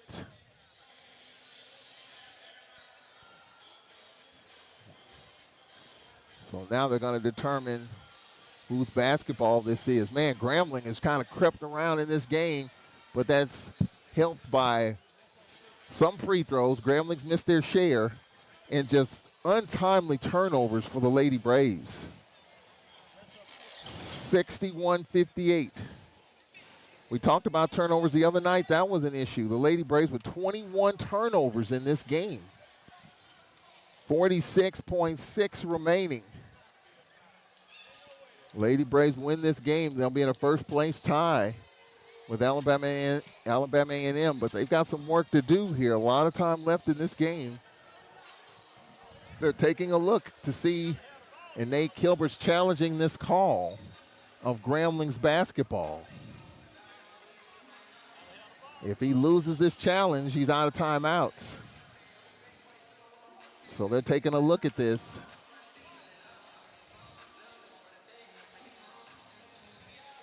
So Monitors to our right. All right, they've looked at it. They're trying to determine now, I think, time remaining. Make sure the time is correct. Again, this is what replay's for. And the minute the ball went out of bounds, Maya Claytor says, let's take a look at it. Other players said the same thing. Take a look at it. And Nate Kilbert has said on occasions he trusts his players' judgment. So this is worth taking a look at. He has challenged it. And we've talked about this before. You can challenge a play without any timeouts. If you lose the challenge, it's a technical foul. So he does have a timeout for now. If he loses this challenge, he's out of timeouts. All right, so they've looked at it. They're talking it over.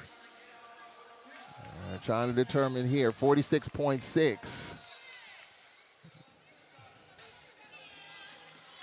Again, the call on the court is Grambling's basketball. Nate Kilbert challenged it, and they're still discussing it. Remember, this is the only women's game on this Monday night. This game originally scheduled for this past Thursday. But due to weather, bad weather in North Louisiana, game rescheduled. I thought it was good work on both parts. You don't want to put Grambling on the road coming here. The roads between Grambling and Mississippi, especially from Grambling to Monroe, were pretty bad. All right, the discussion is still ongoing.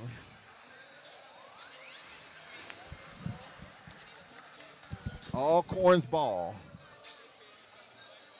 So it's going to be Alcorn's ball. All right.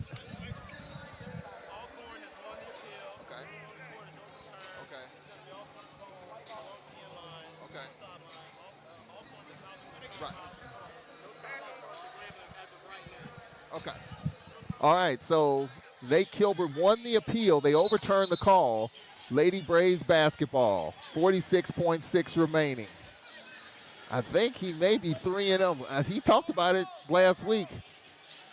He says he's 3-0 on appeals.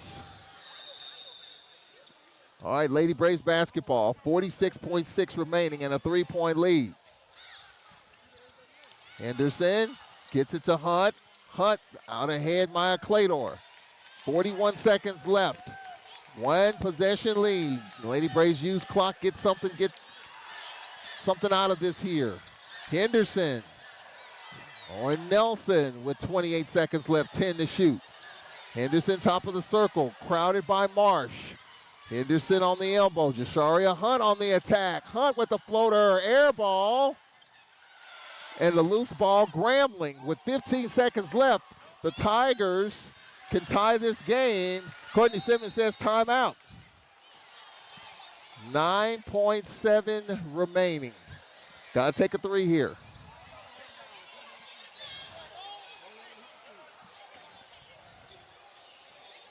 Well, an interesting strategy here. Does Alcorn foul? Put Grambling on the line, in which Grambling has struggled from the free throw line in this game. So an interesting dilemma that Nate Kilbert has to deal with. 61-58. Grambling from the free throw line is 9 of 18. They've missed 9 free throws, and probably half of those in the last 4 minutes of this game. The Lady Braves are 8 of 10. Grambling 22 of 69, 32%. Lady Braves 24 of 59, 41%. Grambling plus 9 on the boards, 47-38. Lady Braves with 21 turnovers, plus 8 points in the paint. Lady Braves lineup with Kiera Henderson, Lauren Nelson, Maya Hunkin-Clater, Sharia Hunt, Nakia Cheatham. 9.7 remaining.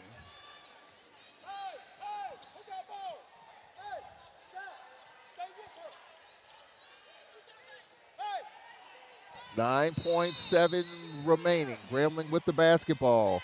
Marsh pass deflected. Nelson with it. Out to Hunt. Hunt fouled with 4.4 remaining.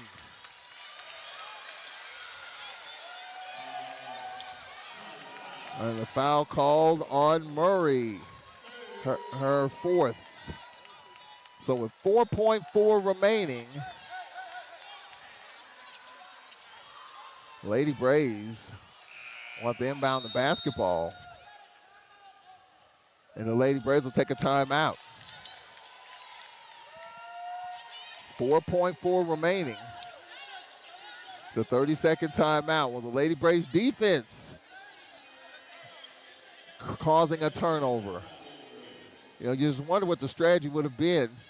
You foul them, put them on the line, in which they've missed 9.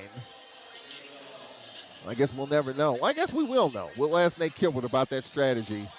But a typical Monday night game coming off the big win, the emotional high over Southern.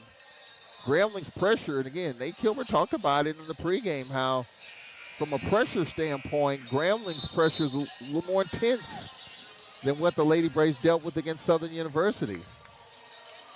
Again, this is the only time we're going to see Grambling in the regular season.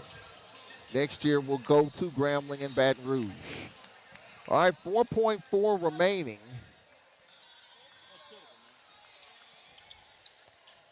Henderson will inbound the basketball. Henderson, my Clador gets it to Henderson, and with 1.4 left to foul, the fourth. Well, Grambling almost came up with a turnover. And the foul on Murray. She is fouled out. 1.4 remaining.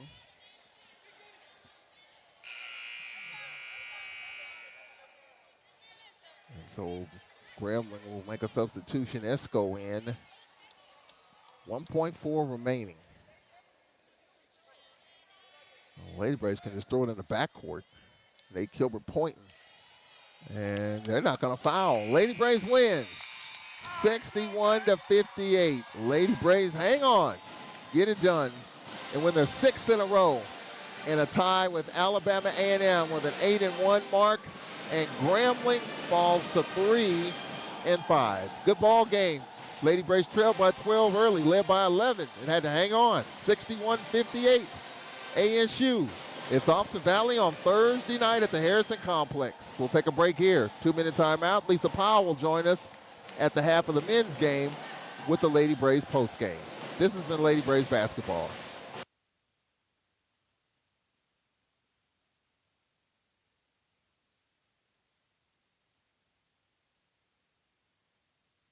You are tuned in to WPRL 91.7 FM, broadcasting from the campus of Alcorn State University.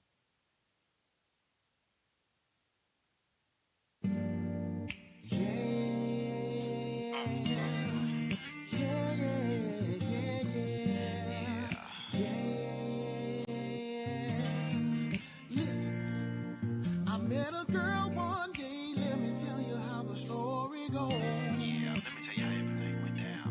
Was a pretty brown thing, and I think the woman's name was Rose. Yeah, Rose, that was it. Now see, this kind of woman can teach me a thing or two. Yeah. But to keep this kind of woman, you got to know what to do. Yeah, she looked better than some apple pie. The girl was sweet, sweet, sweet. She was so sexy fine. Older than me, but with the right conversation and taking my time, I think that I can make her my girl. Oh, she looks like the one for me. Sweet, sweet. My baby girl had a way about her.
As we welcome you back to the Whitney Arena, Lady Braves are outscored 19-11 in the fourth quarter.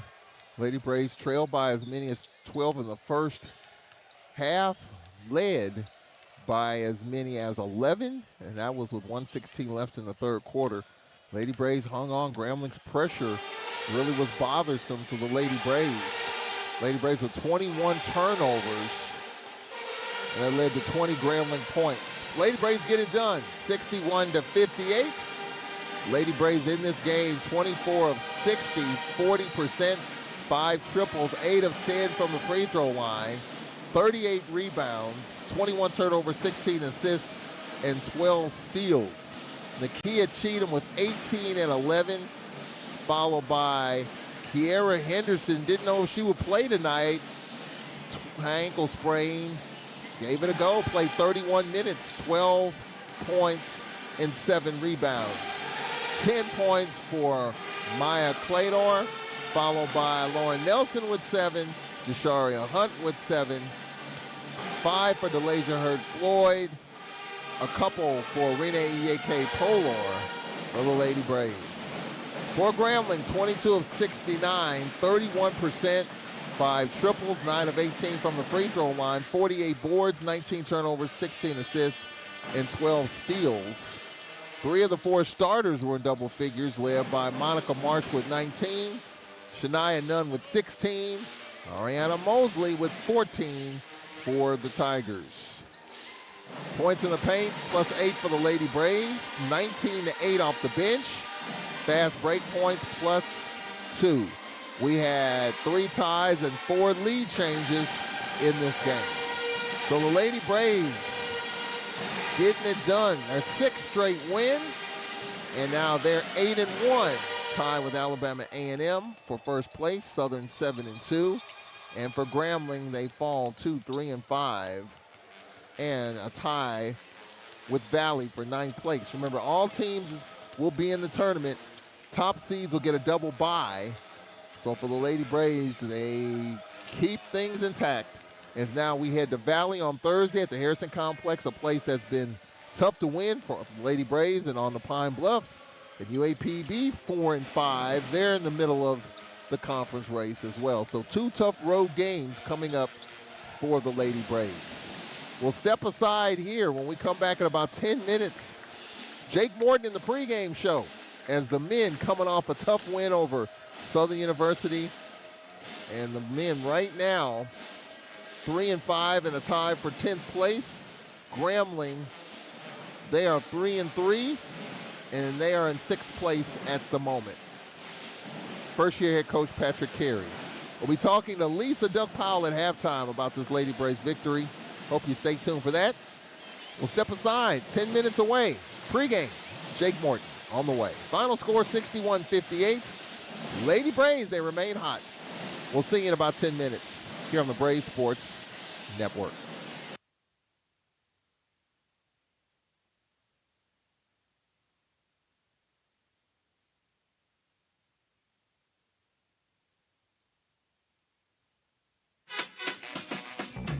There must be something that I'm missing. Or is it something that she's got? Oh, baby.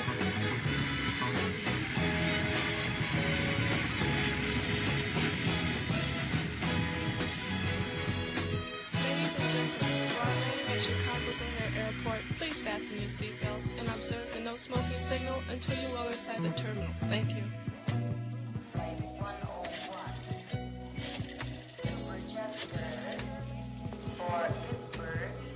Hello, huh? Yes, this is Tyrone. Now, please, don't hang up the phone. You see, I came all the way back here just to say to you, baby, I'm so sorry. And if my loving mean anything at all to you, I just want to tell you I've changed. I mean, I'm a brand new man. Oh, baby, yeah. I'm ready to crawl.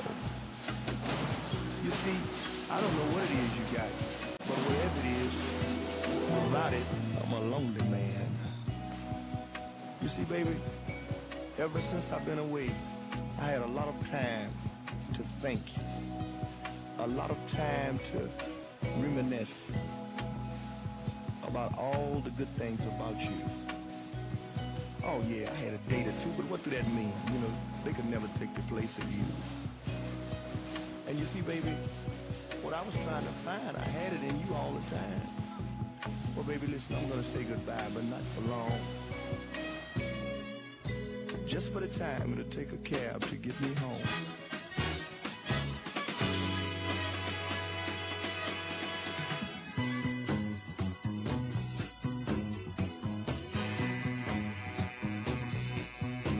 Here they go, the same 2 feet, walking back down that one-way street. Here goes this heart of mine. It's that you got to get up back one more time. I keep telling myself that I don't want you no more, but every day of my life I have to knock up on your door, and that lets me know what I've been trying to find. I had it all the time. You see, I can't stop feeling this way about you, baby. I can't stop feeling this way about you, baby. Oh, here go these 2 eyes of mine. They long to see you one more time. My lips wants to kiss you, my arms can't resist you. I swallow my pride to tell you how much I miss you. You see, I can't stop feeling this way about you, babe. I can't stop feeling this way about you, babe. And what I was out there trying to find, I had it all the time. I said, what I was out there trying to find, oh, baby, I had it all the time.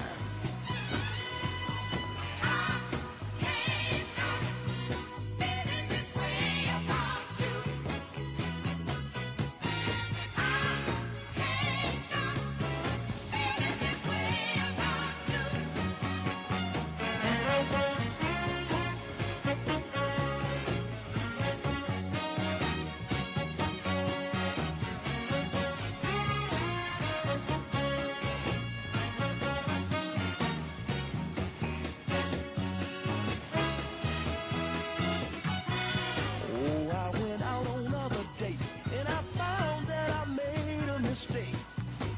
You see, something was missing. It wasn't you I was kissing.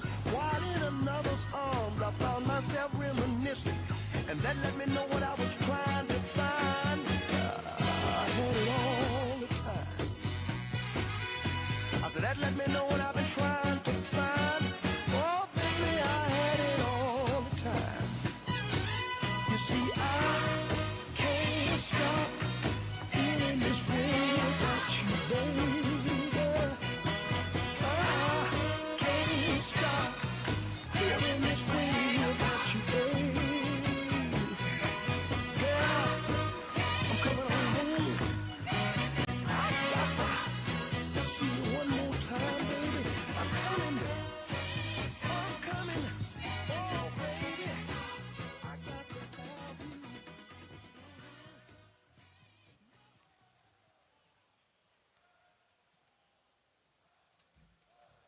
I hear she's been seeing this loser since we've been apart. Now I call him a loser because even though we're apart, he's still my love. Ain't no way he can win this. He may claim her now, that's fine. But hey, check it out. It's just a matter of time. Still my love. Still my love. Still my love. Gonna say it again. Still my love. Still my love. Still my love. They say she's found someone new. She's supposed to be happy. Well, guess what?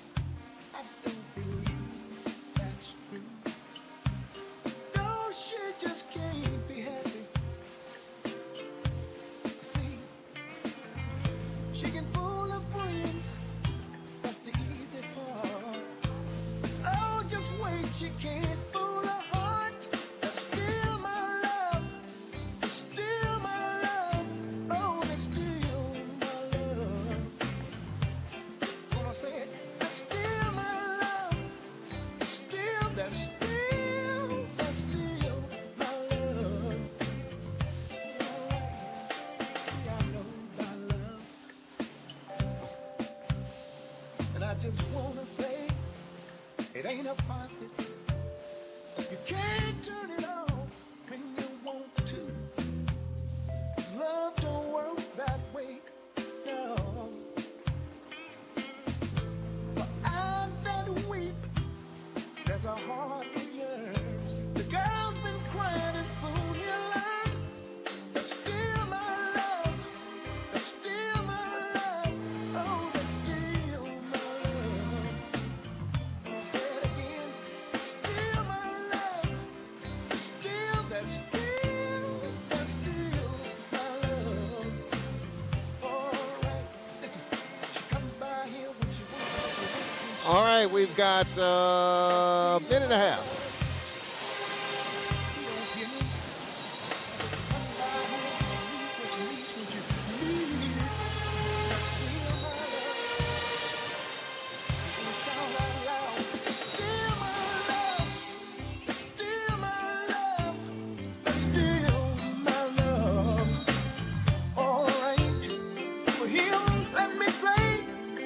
Brother, that just ain't no way. That's still my love. All right. Through all our ups and downs, through all coming up on 1 minute. turnarounds, that's still my love.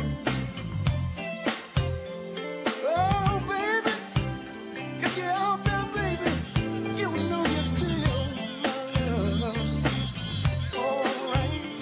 Still my love. All right, 1 minute. Still my love.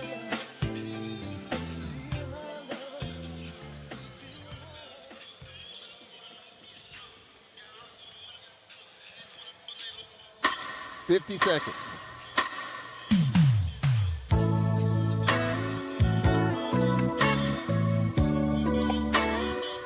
Hi. This is Mr. Socket Billy Soul Bonds. You do remember me, don't you? I'm the one that said the same thing it took to get your baby. They got to do the same thing. Just to keep her. Here we go. 10 seconds. But here I 9, stand 8, 5.5 years 7, later. 6, 5. A victim. Welcome back to the Whitney Arena here on the beautiful campus of Alcorn State University. Here on this Monday night, Lady Braves continue their winning ways. They've won 6 in a row. Victories over Texas Southern Prairie, the Florida teams in Florida, and a big win Saturday and a big win here, 61-58. The Lady Braves are now 8-1.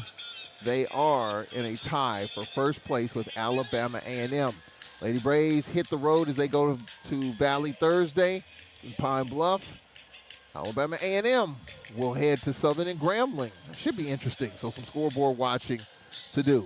Something for the Lady Braves. They were down by 12 early and had an 11-point lead and had to figure out a way to hang on. So we'll hear from Lisa Powell, assistant coach, coming up at the half of the men's game. As we turn our attention to Jake Morton and the men, coming off a huge win over Southern University, good bounce back.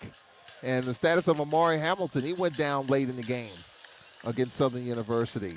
Jaguars missed 18 free throws. That was huge as the Braves got it done in a high-scoring game against the Jaguars. Braves head basketball coach Jake Morton reflects on that Southern game. Amari Hamilton, is he available? And Patrick Carey and the Grambling Tigers.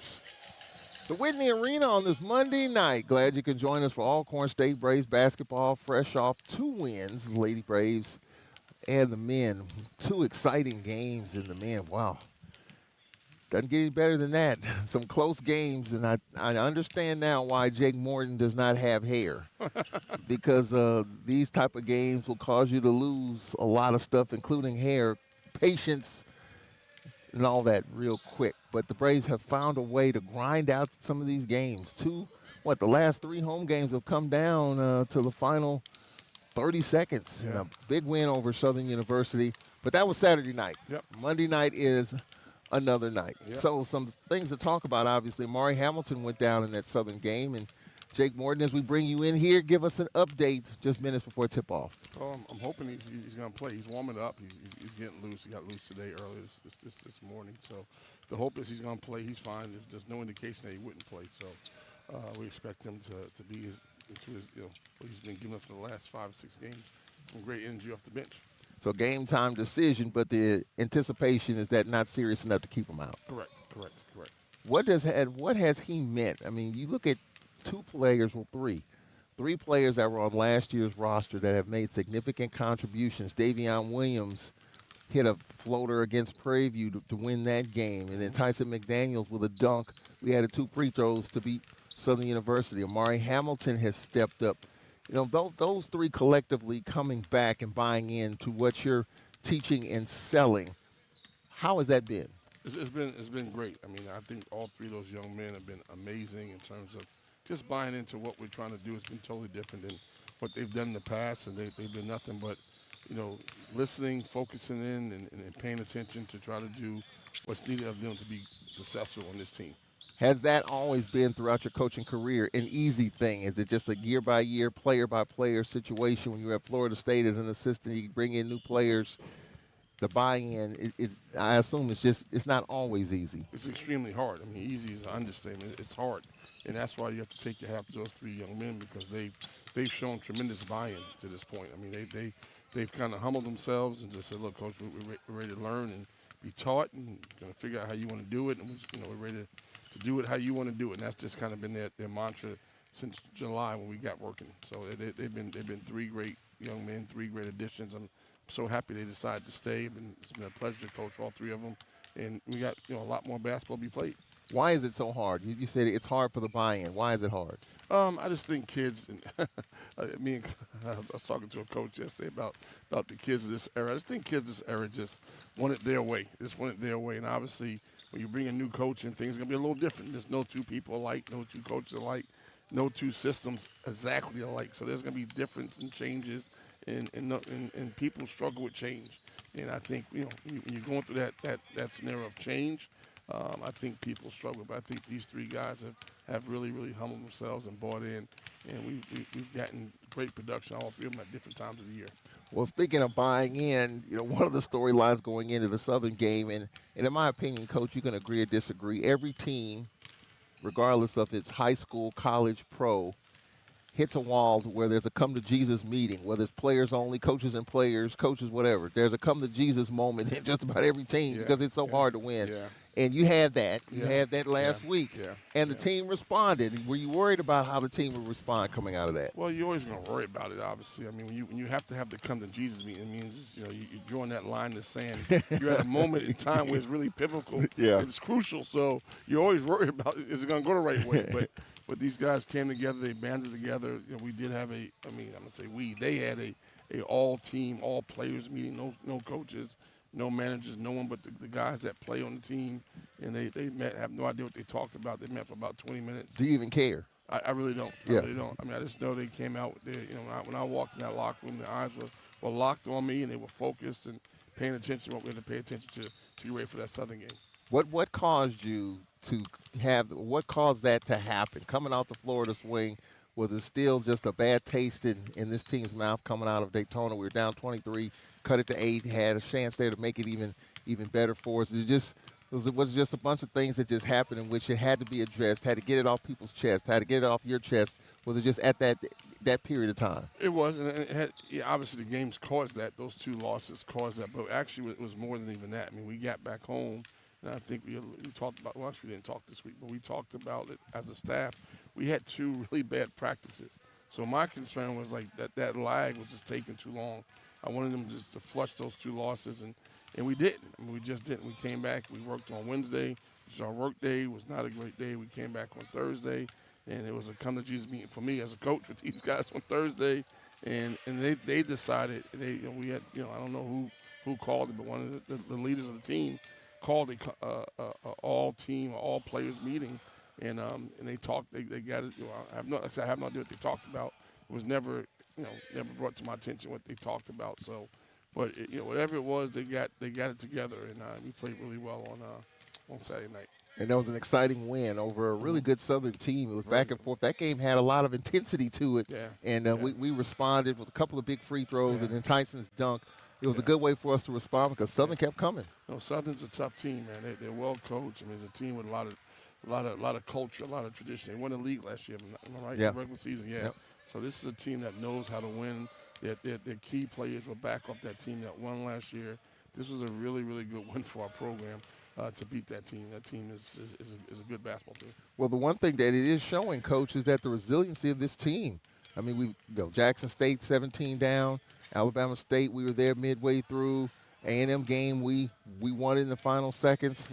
You look at the TSU game, we know what happened there, and then Prairie View come and win it in the final seconds, and then we found a way to hold off Southern University. The resiliency of this team, the wins that we've had, have been relatively close. Yeah. I mean, all these games have been close. I mean, like I said, it's a learning experience for our teams, learning experience for our staff, learning the league. I mean, we didn't have 3 guys back that played in this league last year, so we have the rest of the guys on the team, myself, the staff, have not gone through a SWAC season.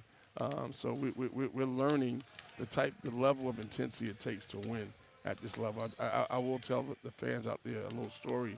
I was talking to Davion Williams. This is back in July. We just talking today, just getting to know him a little bit. It's like the second week of July. I said, do you like your teammates? Do you like, you like me? I mean, do you like Coach? I do, man. I like teammates, like everything. I said, do you think we got a decent team? And for the SWAC, oh, yeah, I like our talent. I think we have decent talent. I mean, we can definitely be a good team in the SWAC. He said, but I just really wonder, and he said, it's possible to know it today. This is the second 2 weeks together. He said, I just really wonder, we're going to be dogs. Are we going to have that dog mentality? Because in the SWAC, it's all about just playing hard. And he's right. And I go back to what he says, and I tell the team about this all the time. Playing this league is about toughness and grit and grinding it out. You tell by our games. I mean, you got to be able to grind it out. You got to be able to take a punch, deliver a punch, take a punch, deliver a punch, and hope you're the last man. It's like a boxing match. You hope you're the last man standing, and you do it. Look, we don't have the Mike Tyson guys just yet. I mean, the hope is they come. See, Mike Tyson knocked you out the first 20 seconds of the fight. Like we don't have guys like that. You would love to have that. That is my goal. That is our goal, to get some Mike Tyson type guys. But we have really good players. We really do. We got good guys, and they are listening. They are getting better. And we just got to keep doing that. We got to keep getting better every single time out. Well, when you talked about the team in the practice, and we know the practice routine, you play on Saturdays and Mondays, you're off on Tuesdays. I was thinking about this, all SWAC teams are dealing with this, obviously. What's the most important day of the week from Monday to Saturday? Teams take off Tuesday, or they may go light. I know you've taken Tuesday off, but then you're right back at it Wednesday as you get ready for a Saturday game. Which is the most important day of the week in terms of turning the page on Monday and preparing for the upcoming game on Saturday? Is it Wednesday? Is it Thursday? It's Wednesday. It's Wednesday. And this is per NCAA rules, while we have to take off one day in a 7-day period. I mean, if it was up to me, I wouldn't take a day off. But we have to take one day off. We decided, that with our schedule, Saturday, Monday games, take off Tuesday. We come back, work Wednesday, Thursday, Friday. Wednesday's your real work day, where you can get some running, get some conditioning. And it's a trick bag scenario Wednesday, because most teams that I've been around are not sharp after a day off. They just aren't. It's just the way it is. But the way this conference schedule plays out, we have to stay on these guys to be good Wednesday, because that's a crucial, pivotal day for us in terms of getting our work in.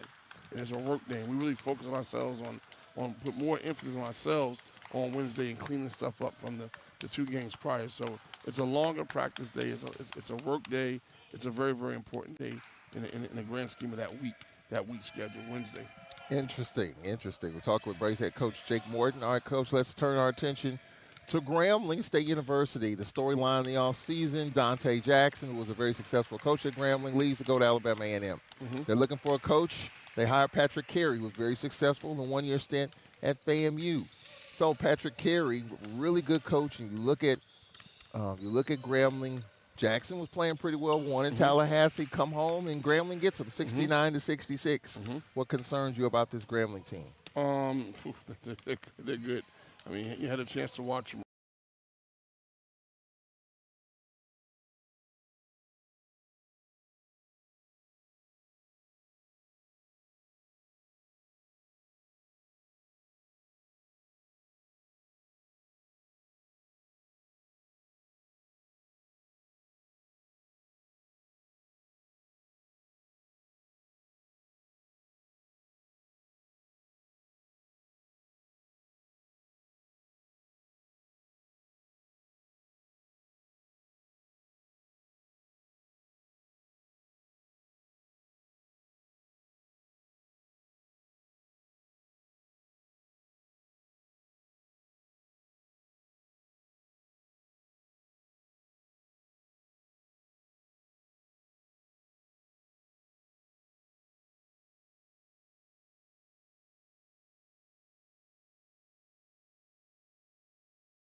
important to get ready by making sure you're prepared.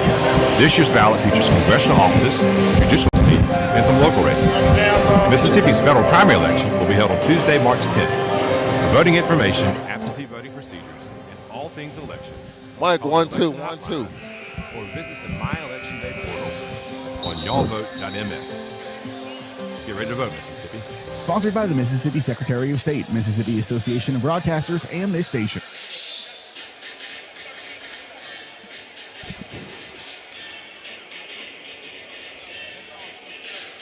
Mike, 1 2 1 2 1 2 3 1 2 1 2 3 1 2 1 2 3. Tyson, you got 24. 15 minutes left in the first half. 12-11 our score. The Braves down by 1. Here's a 3, no good by Nick Woodard. And for the Grambling Tigers with the long rebound is Ward. Over 5 minutes into this first half. Munoz stays in and he'll attack. Munoz, shot blocked by Nick Woodard. And while out of bounds, a foul called. Well, or is it a foul? Up Grambling's basketball. They reset the shot clock, 20 to shoot. Ward on the baseline. Ward baseline left. Lob to Rodarius Jones, who's in the lineup. Ward on the left wing, fronted by Lancaster. And on the pass on the dumping and is thrown away, intended for Jones. Braves basketball with 14:22 remaining here in the first half. 12-11 our score.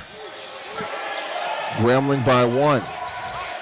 Lancaster, Tyson McDaniels with the floater. Oh, couldn't finish, rattled out.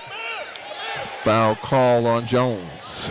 Our crew tonight, Damian Richard, our crew chief, Luke Chittum, and Quentin Jackson, the umpires. Tyson McDaniels at the line for Alcorn. Couple of free throws coming up for Tyson. With 14:04 left in the half. First free throw is up, and it's no good. 14:04 left in the half. The score remains 12-11. Tyson McDaniels coming in conference. This will be his 34th free throw attempt. Second free throw coming up here. With 14:04 remaining. Second is up, and it's good. Well, Tyson McDaniels, 1 for 2 on the trip, ties it at 12 with 14 minutes left in the first half. Roderick Coffey, top of the circle, Ballard is in the lineup. Coffey out top, screen by Jones. Down the dump in Munoz, pass across the baseline. Agent has a step back 3, good. Coffey is second triple. He's averaging 13 a game. That's number 13 in the league. He's got a couple of triples. Grambling by 3, 15-12. Davion Williams, skip pass.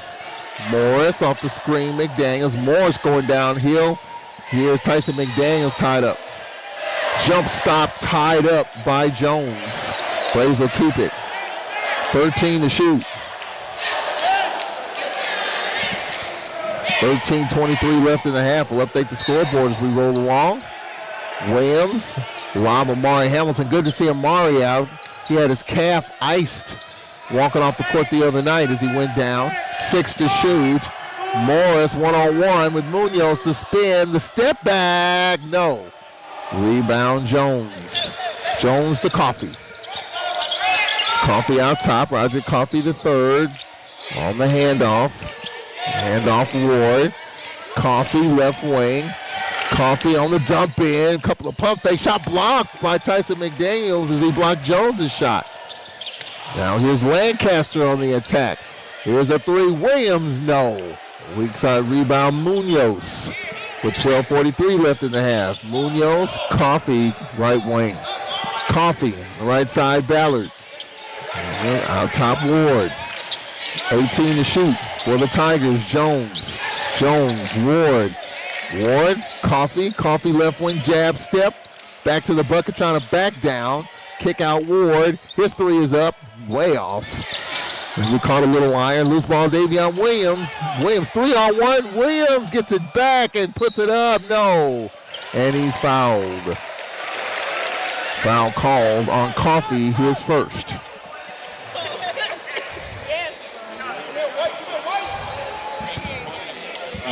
15-12. And Travis Roberts will check in for the first time, the senior from Waldorf, Maryland. There's one guy who I would love to see get going. It's Travis Roberts. I'd like to get him going, scoring the basketball. Davion Williams at the line. Who's he got? First free throw by Davion, no. Well, he was 9 of 9 in conference coming in, and he is now 1 for 4 so far here tonight. 12-12 left in the half. Grambling by 3. Second free throw coming up here. And this one is good. Davion Williams with 5. Morris with 5. The lead is 2. 15-13 Grambling. Roderick Coffee. Munoz. Coffee looking in the middle of the floor for Jones. Munoz with it. Munoz on the skip pass.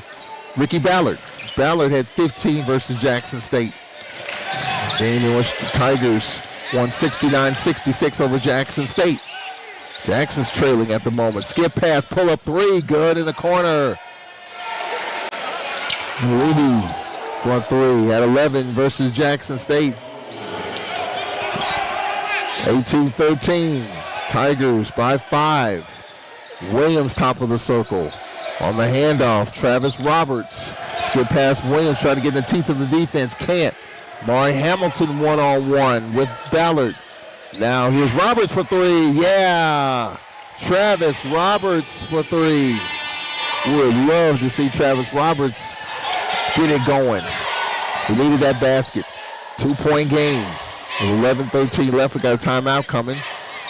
Roger Coffee left wing off the screen, goes right. Coffee, Munoz, fronted by Roberts. Coffee out top. Coffee left wing. The left side, Ballard. Jones, now here's a step back 3, and that's good. Manuel with his second bucket. Both from beyond 3. Tigers by 5. 10:40 left in the half. For the Braves, Williams a deep 3. Short. Rebound Jones. Tigers by 5. 10.5 left in the half. He's moving to lead another 3. He's got it again. Timeout, Jake Morton. It's a full timeout. It's the media as well. Grambling got the 3 ball going. They've got 6 triples halfway through this first half. Grambling 24, Alcorn 16. We'll take a timeout here on the Braves Sports Network. Every 36 seconds, a vehicle is stolen in the United States. Cars are an important investment, and you have the power to protect it. Remove valuables from your car or place out of view. Roll up your windows completely. Don't leave your car running while unattended, especially during the winter. And always lock your doors and take your keys or fob with you. If you know something about a vehicle theft, call us at 1-800-TEL-NICB. This is a public service message from the National Insurance Crime Bureau. When a person calls 988, they're connected to a crisis counselor. Crisis is completely self-defined. If you're wondering if you should call, you should probably call. A caller can expect to talk about coping skills, talk about resources, and ways to move forward beyond the call. Call or text 988 or chat 988lifeline.org. This message is brought to you by Contact the Crisis Line, Contact Helpline, Mississippi Association of Broadcasters, and this station. Hey, what's up, everybody? This is Blair Underwood. Here at the Whitney Arena, Grambling got the 3 ball going. 1, 2, 3, 4, 5, 6 triples. 18 of the 24. And the Tigers lead by 8. A timeout by Jake Morton. Jameer Mutalib, the senior from Houston, Appalachian State transfer, with 3 triples. Coffee with 2. Ward with 1. 24-16. 10:27 left in the half. Grambling by 8. Well, he's going to have to be fighting upstream here. As Bryson Calamese set to check in halfway through this first half. So Bryson Calamese, Tyson McDaniels, and Jameel Morris. There's Amari Hamilton on the attack. Hamilton cut off on the baseline. Dumps it into Tyson McDaniels. Bomb, he was fouled. That guy up in the air. And the foul called on Mutalib. That's his first. Is this the median? Nope, I think with the timeout. So checking in is Nick Woodard. In for Tyson McDaniels, who had the big dunk late. And then a couple of free throws by Lancaster late sealed it against the Jaguars. For the Braves, Jameel Morris on the left side. And with it for Alcorn, Nick Woodard. And here is Amari Hamilton. A lot of contact there going to the rack. No whistle. And for the Tigers, Antonio Munoz on the attack going downhill. Shot no, and it was fouled by Travis Roberts. Took it right to Travis. Picks up his first. More than halfway through this first half. Alabama State leads FAMU 66-52 with 6 minutes left. Bethune-Cookman 40, Alabama A&M 24 in the first half. 47-29 Southern over Jackson State, 3.5 left in the first half. First free throw no good by Munoz. He'll have another. Well, that's the story as far as the scores are concerned. Second is up and it's good. Antonio Munoz 1 of 2, and the Tigers lead by 9, 25-16. 9:50 left in the first half. For the Braves, Bryson Calamese passed through the hands of Amari Hamilton. Coffee gets it out of hand, and the layup is good by Ballard. And the Tigers have an 11-point lead, 27-16. 9.5 left first half. Morris right wing. Morris looking for Calamese, not there. Morris left wing. Morris one-on-one, skip pass. Nick Woodard. Amari Hamilton. Hamilton skip pass, extra pass, and Woodard on the attack. Now here's a step back, and it's good. Jameel Morris, his third bucket, second triple. He's got 8. The Braves have 3 triples. And the lead is 30-15 here in the first half with 8:55 left. Munoz on the wing, on the handoff, and the curl on the lib. Gets it inside. The layup missed by Rondarius Jones. And for the Braves, the kick out. Here's Roberts for a 3, an air ball off the hands of Amari Hamilton. Grambling's basketball. 27-19. The Braves trail by 8. Amari Hamilton will check out. Morris will check out. 8:37 left in the half. 27-19. The Braves just hanging. Grambling got the 3 ball going. We just have to keep climbing. And you're talking about the resiliency of this team. We talked about the come to Jesus meeting last week after the Florida trip. Paid off, beat Southern. Here's the up and under. A foul called Bryson Heck, Roderick Coffey. Bryson Calamese, the junior from Little Rock, and I'm sure he'll be happy to head to his home state in the next few days as the Braves will play at Pine Bluff on Saturday. 45 minutes from Pine Bluff to Little Rock. Plus or minus. Coffee at the line. First is up, and it's good. Coffee with 7. 9-point lead. 28-19. Second free throw coming up. 8:20 left in the half.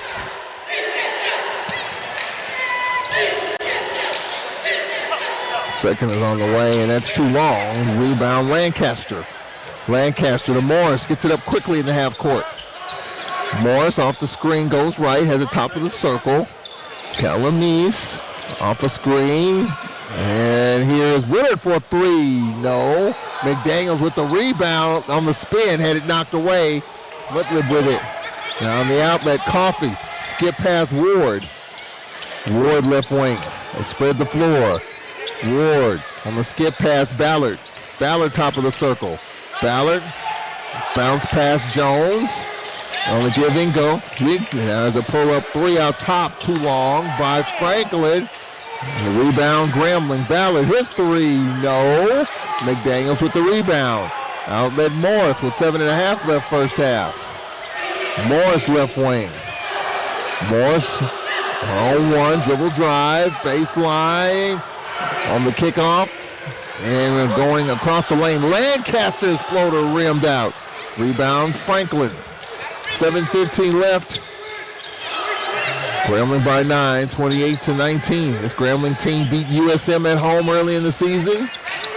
Here's a lob inside, lob into Franklin. Now left wing, Ballard. Now here's a step back deep 3 off the mark by Mutlib. And for the Braves, Calamise on the attack. Calamise into McDaniel, and the dunk is there. That's his first bucket. And the lead is 7, 28-21 with 6:45 left in the first half. 7-point lead for the Tigers. Franklin, right wing, Coffee. Coffee out top.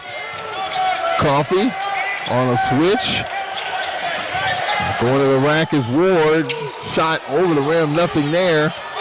And Woodard on the handoff, Calamise. Calamise on the attack. His floater short. And the ball out of bounds. It will remain. There's basketball. We have a timeout. The 8-minute media at the 6:13 mark of the first half. 28-21. Grambling. We'll take a break here on the Braves Sports Network. Hi, I'm Mississippi Attorney General Lynn Fitch. More than 40 million people are victims of human trafficking globally. This is a worldwide problem, but it's a local one too. And one victim is too many. Each victim is someone's child, someone's grandchild, someone's sister or friend. Learn how to be aware, be prepared, and be the solution. Download Mississippi's Human Trafficking Reporting app at simplyreport.com. This message is brought to you by the Mississippi Association for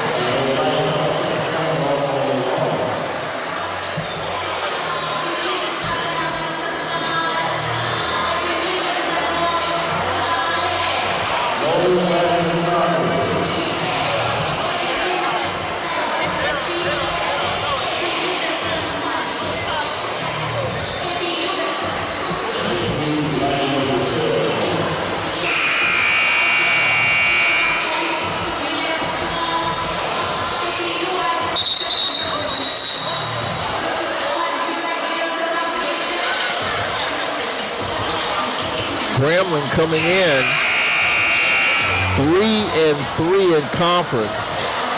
The Braves 3-5 in conference. Bethune-Cookman 7-1. Alabama A&M 5-3. FAMU 5-3. Pine Bluff 5-3. Jackson 5-3. 6:13 left in the half. Thursday will be in Itabena at the Harrison Complex. Lady Braves in Mississippi Valley. It's been a tough place for the Lady Braves to win, surprisingly. The Valley really gives the Lady Braves all they can handle. McDaniels, Davion Williams out top with 18 to shoot. We approach 6 to play in the half. Williams on the handoff. Shane Lancaster. Jamil Morris out top, 10 to shoot. Morris left wing, 7 to shoot. Morris going left, jump stop, just puts up, score! Morris with 10. And the lead is 5, 28-23. Munoz on the handoff, Ward. Coffee left wing. Coffee. Screen set by Franklin. Coffee in the corner, Ward. On the right side is Coffee. With 6 to shoot. There's a pass on the baseline, knocked away. And now Nick Woodard for the Braves. Woodard. Morris. Morris left wing. Fronted by Munoz. 20 to shoot. Davion Williams on the attack. No look. Morris. 13 to shoot. And for the Braves, Davion Williams. Williams with 8 to shoot. Williams with the floater.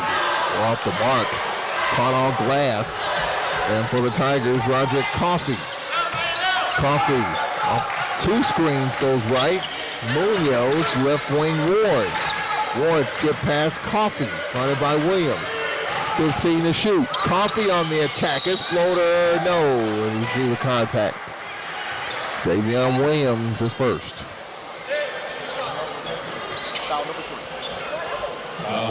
4:43 left here in the first. Free throws coming up.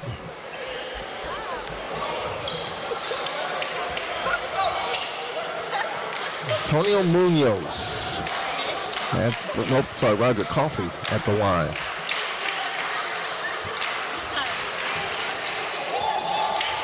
Coffey with 7 points. First free throw is up, and it is good. Coffey with 8, Grambling by 6. Second free throw coming. 4:43 left in the half. Second free throw on the way.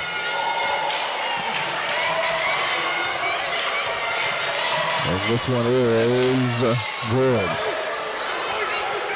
Coffey with 9. Grambling by 7. 30 to 27. Davion Williams gets it out ahead. Tyson McDaniels hands it back off to Davion Williams. 22 to shoot. Williams right wing. Nick Woodard. Williams. Tyson McDaniels right baseline. Tyson dumps it inside. Oh, and the shot by Woodard is blocked. Braves coaches want a goaltend. Done call with 4:20 left in the half. Jones. And knocked away by McDaniels. Jones on the attack. Jones going down. A couple of pump fakes. Layup good. I thought he might have traveled. 4 minutes left in the half. The lead is 9. 32-23. Lancaster skip past Morris. Now Tyson McDaniels. Davion Williams fronted by Coffey.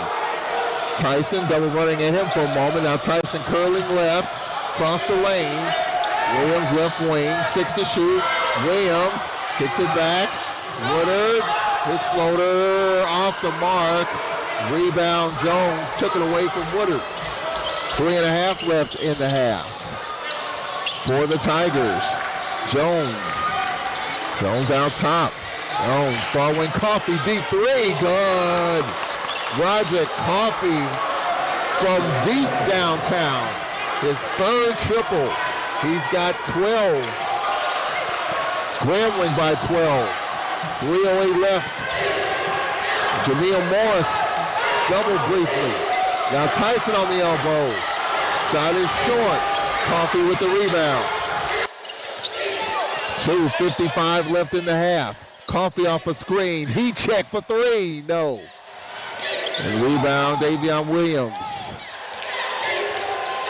Braves are down 12. Williams. Here's a 3. No good by Lancaster. And for the Grambling Tigers, P.J. Edwards in the lineup, the redshirt senior from Springfield, Illinois. Timeout, Patrick Carey. 2.5 left. This is a 4-minute media timeout at the 2:32 mark. Is it a 30 or is it a full? It's a full timeout, so we'll take it. 2.5 left in the half. Grambling 35, Alcorn 23. We'll be right back. This is Braves basketball. It's RSV season. Is your baby protected? RSV is the #1 cause of hospitalization in all infants. Protect your baby from severe RSV with an immunization. I think he's having trouble breathing. A vaccine during pregnancy or preventive antibody is now available. Help prevent RSV before it happens. Learn more by visiting lung.org/RSV. 2026 is a big election year for Mississippi, and it's important to get ready by making sure you're prepared. This year's ballot features congressional offices, judicial seats, Right and check. local races. Mississippi's federal primary election will be held on Tuesday, March 10th. For voting information, absentee voting procedures, and all things elections, call the election hotline or visit the My Election Day portal on y'allvote.ms.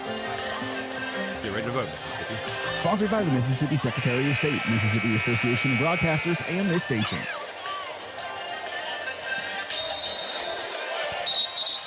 All right, we welcome you back to the Whitney Arena, where Grambling splashing the threes.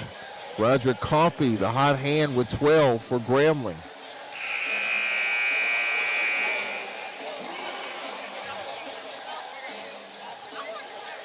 Mutterlib with 9. He's got 3 triples. Coffey with 3. Mutterlib with 3. Ward with 1. That's 7 threes. And Grambling with a 12-point lead, 35-23. Well, it's going to be one of those games where he's going to have to fight upstream. For the Tigers, Ward. Ward fronted by Morris. Out top for Grambling, Ballard. Now Munoz on the attack, Ward. One to shoot, and has a shot no good by Munoz. Shot clock violation, and Patrick Carey says no. And when he saw the shot clock violation by referee Damian Richard, he said no, but then once he got the confirmation, he decided not to challenge that. 2 minutes left in the half, 12-point game, 35-23. Maury Hamilton back in the lineup. Davion Williams, top of the circle. Williams, Nick Woodard on the wing, trying to back down Munoz. 2, 3, 4, dribbles to spin. And they kick out Williams. High pass, but Williams brings it down. 5 to shoot. He's got to create. Williams on the attack. Fade away, no. Stick back, no. Follow, no. Nick Woodard had a couple of shots at it, couldn't finish. Minute and a half left in the half. Ward for the Tigers. 35-23 G-men. Darius Ward with 5. Ward, Ricky Ballard on the handoff. P.J. Edwards. Edwards, Ward. Ward, step back on the elbow, good. Ward, his third field goal, he's got 7, and Grambling with a 14-point lead. 37-23 with a minute left in the first half. Williams, fronted by Edwards. Williams top of the circle. Williams, pass knocked away, saved. Ward saved it to Edwards, he lays it in. P.J. Edwards puts the G-men up 16 with 40 seconds left in the half, 39-23. Lancaster top of the circle. Lancaster out top. Well, knocked away, Kim out of bounds, and a kickball off of Ward. Braves will maintain possession.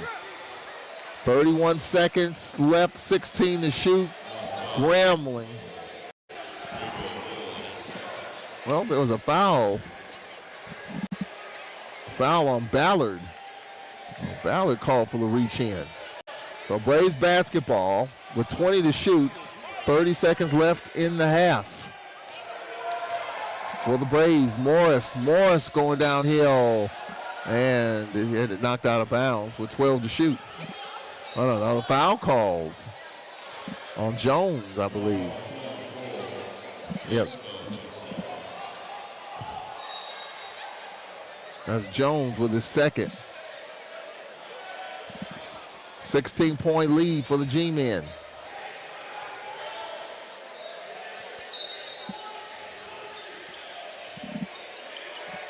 Braves baseline left. Jameel Morris. Davion Williams with 17 to shoot.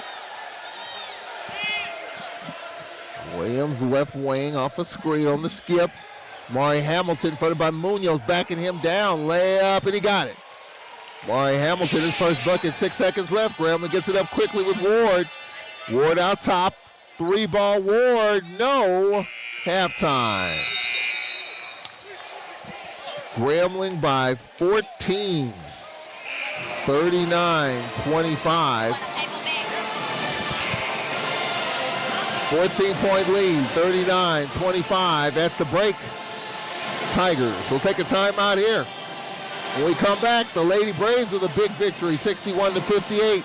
Lisa Powell on her way with the halftime report. We'll be right back. This is Braves basketball.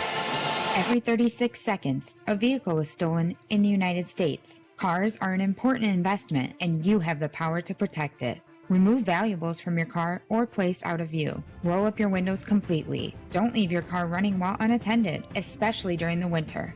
And always lock your doors and take your keys or fob with you.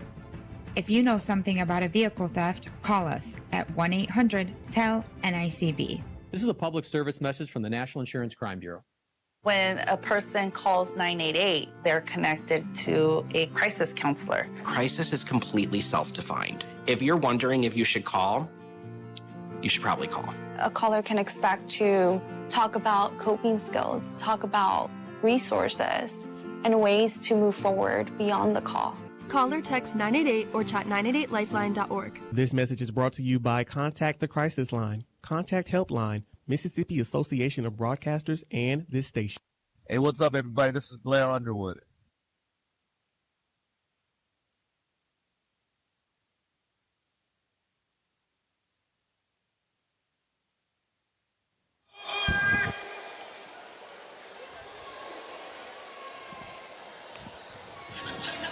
(39-25) at the break. Grambling draining threes in the first half.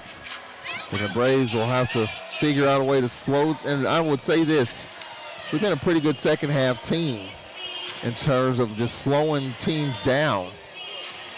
As the Braves in the first half had a little run going, and then Grambling started knocking down threes, 39-25 at the break.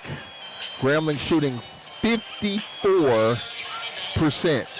50% from beyond the arc, 7 of 14. 14-point lead for the Grambling Tigers. Second half action coming up. Lady Braves with a big win, 61-58. Lisa Powell pinch hitting for Nate Kilbert. And Lisa Powell, congratulations on the win. That was a heck of a win. I thought it was comfortable until the last 4 minutes, and Grambling made it interesting. Yeah, they did, but it wasn't comfortable. We started off a little shaky at the beginning. We were down by 10, but I was glad our girls got their composure. They trusted one another. They never got nervous, and we pulled it out. Well, what was it about Grambling's pressure that bothered us tonight? Well, you know what? The coaches talked about it, but I don't think our players anticipated that it would be that bad. You know what I'm saying? That hard. And we took a little while, and we adjusted to it, and we threw the ball up the court. Kiki Henderson and DeLasia, they came out. They handled it pretty well. When you talk about Kiara Henderson, there was some discussion. Nate Kilbert talked about the fact that he talked about it after the game Saturday. He was prepared not to have her. What was the last 48 hours like? How did she look? Did you feel like she would give it a go, or were you concerned that she would play tonight? Well, I really wasn't concerned. I kept checking on her. She was doing treatment. She said the trainer did a great job with the treatment. She came out, put a little pressure on it, and she said she's ready to go. And once she said she's ready to go, we're looking for great things from her. Well, there was no doubt to me, Coach, that she didn't even look injured. I mean, she looked fine out there. Yeah. Kiki's real tough. She's one of those tough kids, one of those kids that we really depend on her. And I'm glad she was able to, pull through that little injury because I'm going to be honest with you, I don't know where we would have been without her playing tonight. We're talking with Lisa Powell, pinch hitting for Nate Kilbert. Now, you've been around this thing a long time, around Braves basketball. You talk about toughness. How would you compare her toughness to some of the players you played with back in your era? Well, I think Kiki, the toughness she exhibited tonight, I think she would have fit right on in our program, you know, one of Coach Shirley Walker's program. She would have did real well. For her to be so undersized and for her to do what she's doing, I mean, how do you think she's doing it? She's doing great, you know, Charles. It's not always the size, it's the heart, how big your heart is. Kiki has a big heart. She doesn't think anybody can beat her, and she proves that on the court. Well, she definitely got it done. You know, we were able to turn Grambling over, but we had some issues. We had some issues, Coach, closing this game out for whatever reason. Grambling made some runs, run at us late. They had a shot. What was it? What were the struggles in terms of closing this game out tonight? What were the issues there? You know, Grambling was relentless. You know, they didn't ease up on us, and we didn't expect them to. I just like the fact that our girls, like I said, trusted one another, and you know, we were able to pull this game through. And I love the chemistry that our girls had to start to exhibit. You know, like I said, trusting in one another. Taking care of the ball, you know, knowing who to get the ball to in that crucial moment. And so, you know, they're maturing. I love to see that maturing, you know, as a team. Talk about the attitude, Coach, when we were down 12. We were down 20-8 at one point in the game, and then we were down at halftime 33-30. And what was the attitude in the locker room? You know, Grambling hit us with some stuff early on. You know what, Charles, we've never gotten there. We trust in our offense and our kids hustling and, you know, just covering the floor. You know, they did a good job of doing that tonight. So we really went never down. We play each possession. We take care of each possession, you know. Make sure we get those stops and make sure we take good shots and put the ball in that person's hand that we depend on. Maya hit some big threes in the clutch, and that's our game, you know. Looking for those players that we know can get the job done and put the ball in the basket. And that's what happened tonight. Well, when you look at the scoring, Cheatham had a step back three against the clock. That was huge. To our right, Alvin shot early in the game. Maya Humpkin-Claytor with 10 points. Just two players in double figures, but Hunt with 7. Lauren Nelson with 7. DeLazer Floyd with 5. So everybody just kind of filled in. Yeah, we have been getting a great help off our bench. I mean, great bench support. You know, I really think some of our players on the bench could be some starters, you know? And so that's one thing that we're good at. We have a lot of help on the bench, and those players can come in and we never miss a beat, you know? They picked up the defense, or they get the score that we need, you know, in that crucial time. We had 19 turnovers, Coach. Was that a concern? We had 19 turnovers. How much of a concern was that? Oh, that was a great concern because they were live ball turnovers. Grambling was able to score on a lot of those turnovers. And I think, you know, in the second half we did better. We cut down on the turnovers, and, you know, our guards were able to control the offense and get us into our sets. What was it about Grambling's trapping defense? How was it compared to what we saw against Southern University? Kind of more man-to-man. Well, to me, it was basically the same, you know. And I think Southern helped prepare our girls to get over this hump, you know, how to adjust and do what we need to do, get the ball in the middle and take care of the ball. What was the speech in the locker room? That was a tough win. Hey, at this point, any win is no such thing as a bad win. I'm sure despite, and we knew it was going to be a tough Monday night coming off that big Southern game, but this team showed despite it resiliency once again, Coach. I know you were happy for it. I know you were happy for this team considering how tough it was Saturday and have to wind up doing it all over again. I mean, you've got 2 more games in the next few days. 4 games in 7 days. Yeah. You know, this game was supposed to be played last Thursday. Were you concerned about the energy level knowing that we normally wouldn't play on this Thursday? We weren't concerned about the energy level too much. We give the kids an opportunity to get rest, and we get them the treatment, ice baths, you know, and make sure that they take care of their body and eat what they're supposed to do. And they've been doing a good job of doing that. You know, I think we're going to take tomorrow off and give them some rest, you know, get their legs together and get ready for Valley Thursday. Valley has been a tough place for us to win. Valley plays hard. Why have we struggled when we go up to Valley? And even here, we struggle. What is it about the matchup with Valley that gives us problems over the last couple of years? You know what? I really believe the matchup against Valley is we underestimate Valley every time we play them. But this year, this game, we're prepared. We know Valley is a tough, gritty team. They're gonna play us just like Grambling did, and I think we are prepared for that aspect of the game. As Lady Braves assistant coach Lisa Powell, Coach, we appreciate it. We'll talk to you on Thursday. Okay. As Lady Braves assistant coach Lisa Powell, as the Lady Braves with a big win, 61-58 over Grambling, their 6th win in a row, remain tied with Alabama A&M for first place.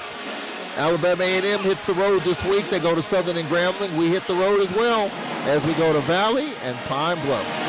We'll take a 2-minute timeout here. First half numbers, we'll update the scores when we come back on the Braves Sports Network.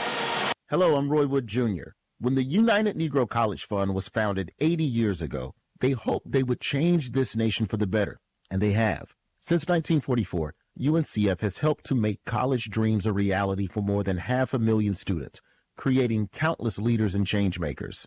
8 decades of empowering and supporting students on their journeys to higher education. Please visit uncf.org today and help us create a world where education knows no boundaries.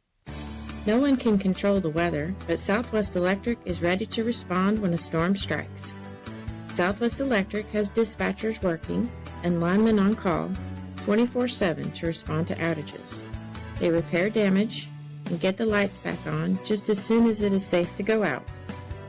You can report an outage in the Smart Hub app, call us, or send us a text.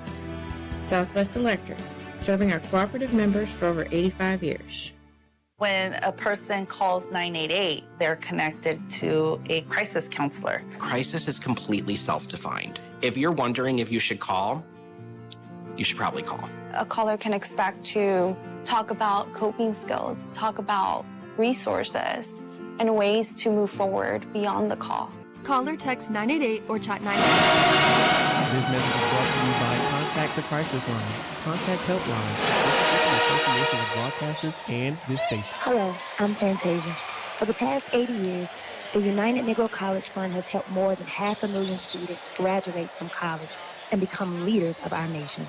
Since its beginning in 1944, UNCF has made one truth known: a mind is a terrible thing to waste. Support UNCF as they continue supporting the dreams and hopes of 50,000 deserving students each year. Please visit uncf.org today. Happy 80th, UNCF. All right, as we welcome you back, Lady Braves won 61-58.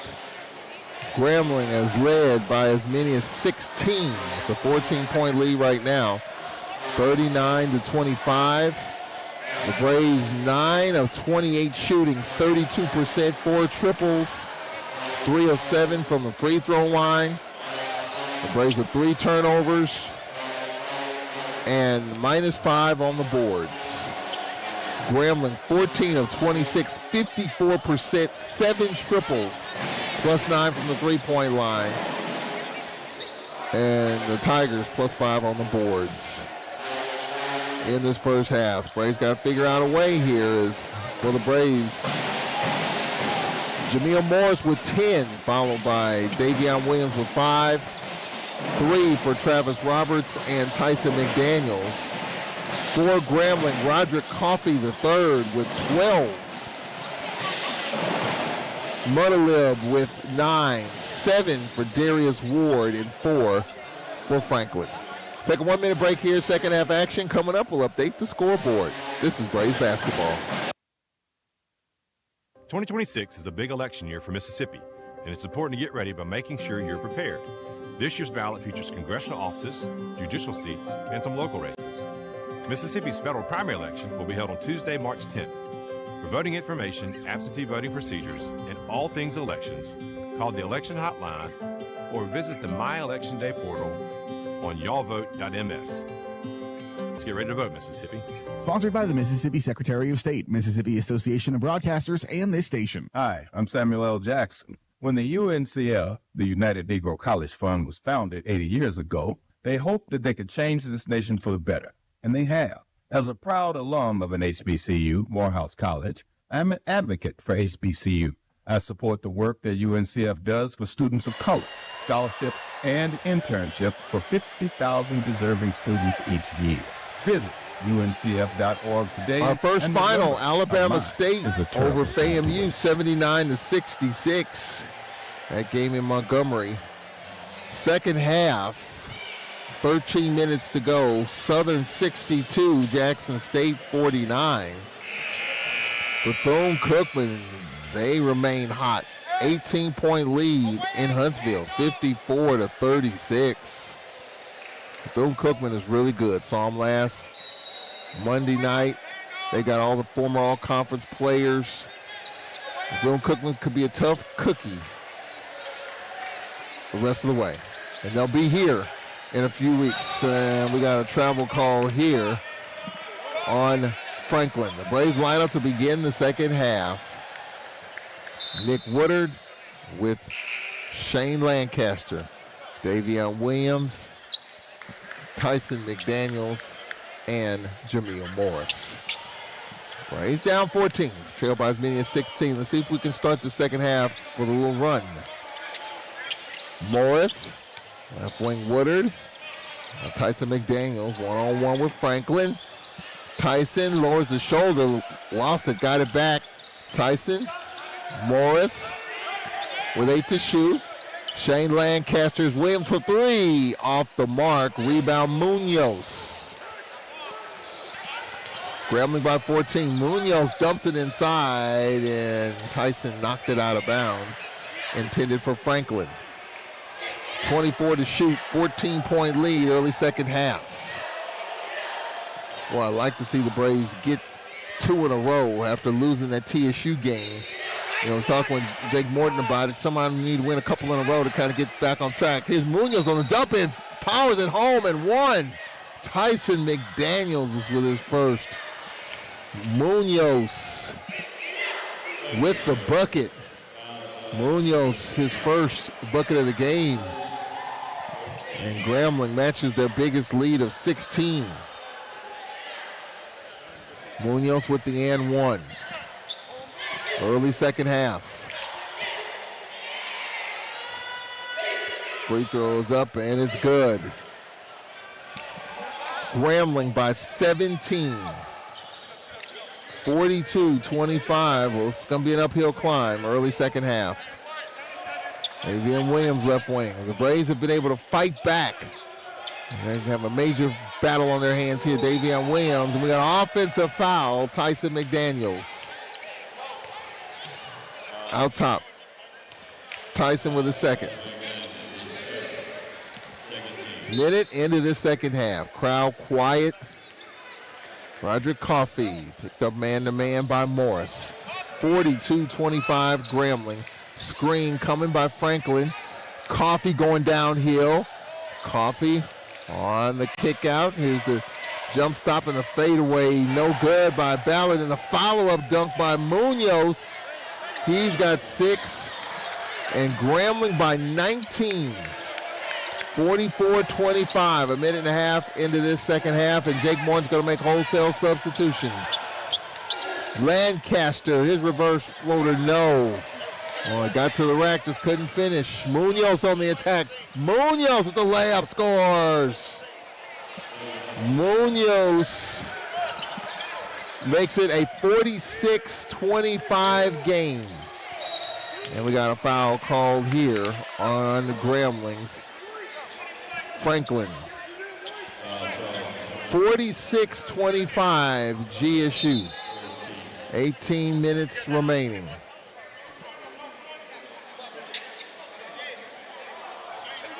All Grambling at the moment.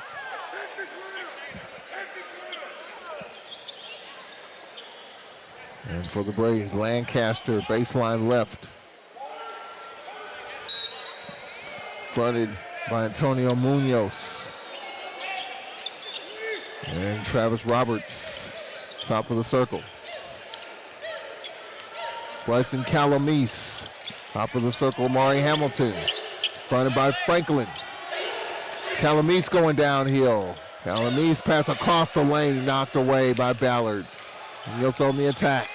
Munoz step back three, short by Ballard.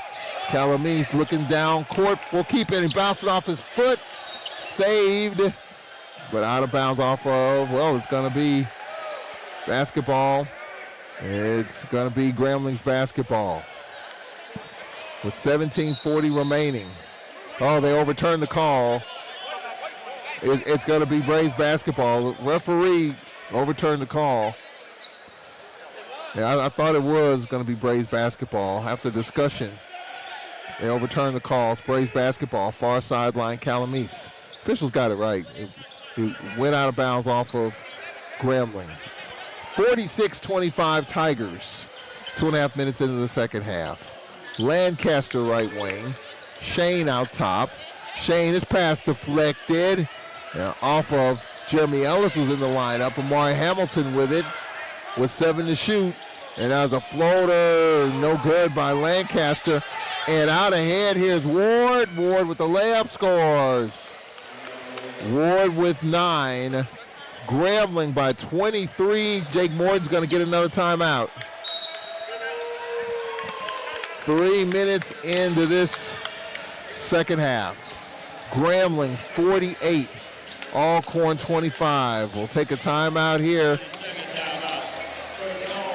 So it's a full.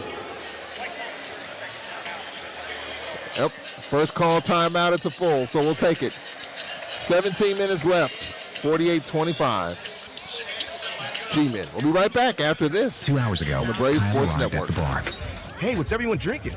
30 minutes ago, Kyle got his friends another round of drinks. Cheers!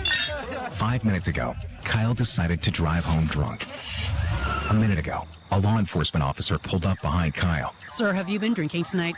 A chain of events that began 2 hours ago is about to change Kyle's whole world.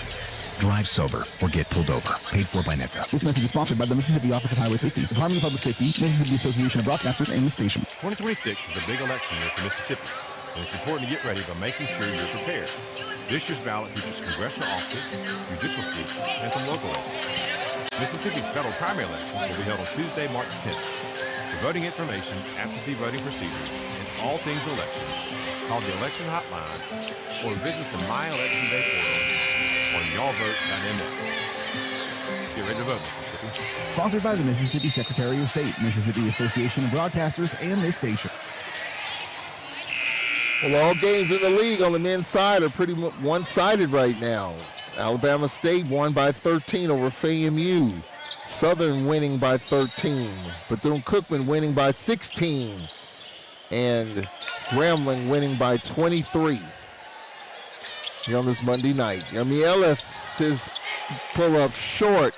Jeremy Ellis, the junior from Hamilton, New Jersey, hasn't got a lot of minutes. Came in sparingly in the game the other night, had a deflection. That was his first action in conference the other night. Roderick Coffey for the Tigers. Screen by Franklin. Coffey out top Ward. Munoz, top of the circle Ward. Franklin fronted by Ellis. For the Tigers, Ward pull up three. No. Rebound, pump fake, step back, no by Ballard, and he's fouled. Shane Lancaster with his first. Well, the crowd quiet. Not much happening right now. Ricky Ballard at the line for Grambling. Ballard 15 versus Jackson State. 16:24 remaining. First free throw is up and it's off the mark. This is not what you want, especially with two tough road games coming up in the next week. Second free throw coming up for Ballard.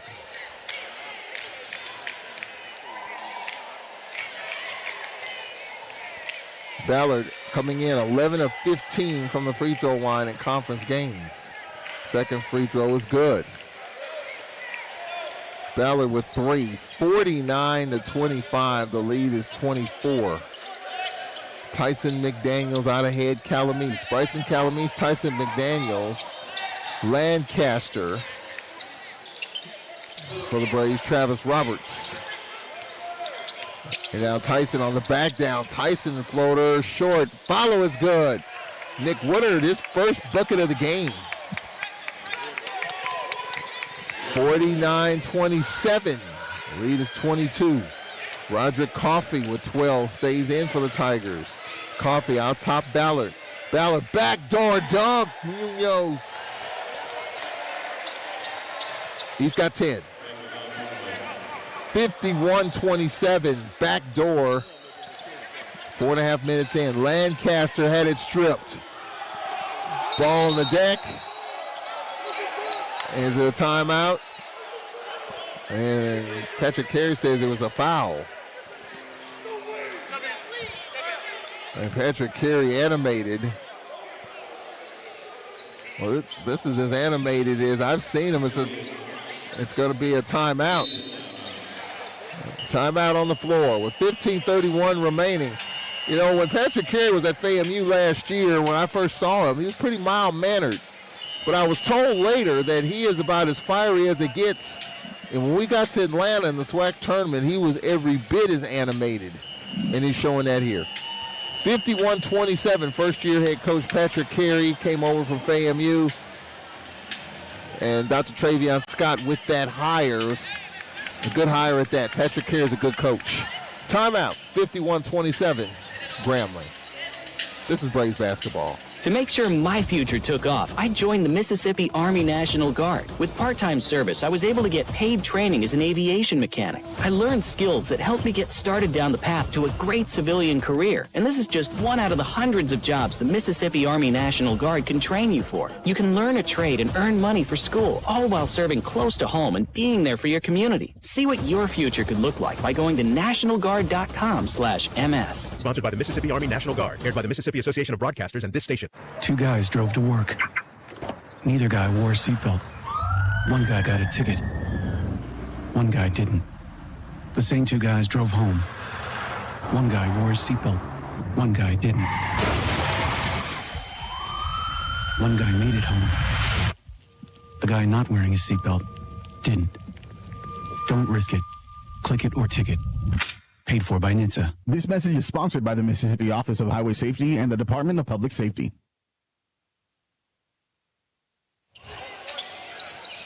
Well, if the Braves don't win this game, they'll be mired in 11th place. Alabama State won their game. They're 4-5. If the Braves don't win this, they'll be 3-6. And we got a foul called away from the ball. Munoz with the hold. And the Braves go to Valley and Pine Bluff. All teams will be in the tournament in Atlanta. The last 4 games will be double headers. The tournament will start on a Monday. The regular season will end on a Thursday. With the lower-seeded teams opening up, top-seeded teams potentially could get a double bye, depending on how high you finish. Tyson McDaniels, his finger rolls up. No, couldn't get it to fall. He was fouled. Foul called on Jones, his third. Jones with his third personal. Tyson McDaniels at the line with 15:11 remaining.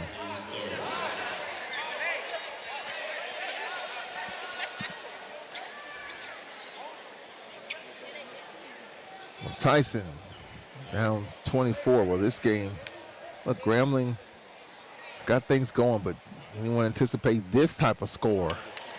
First free throw is good by McDaniels, 2 for 3. Just never know in this league. I mean, you know, Grambling beat Jackson 69-66. And the second free throw is good. Tyson McDaniels 3 of 4 from the line. The Braves are down 22.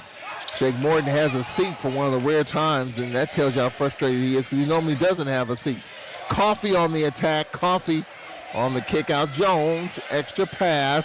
Munoz inside, and shot blocked by McDaniels. Saved by the Tigers. Coffey on the dunk in, and the layup is good by Jones. Well, the Braves did a lot right there, but the Tigers still scored. 53-29, 14 and a half minutes remaining. Williams, on the left corner, Morris, jump stop. On the kick out, Williams on the back down. His floater is short. Rebound, Ward. Ward to Coffey. Roderick Coffey will walk it up, picked up by Bryson Calamise. 53-29 Grambling in the second half. Coffey top of the circle, backdoor Munoz. Munoz on the baseline, and he's fouled by Calamise, his second.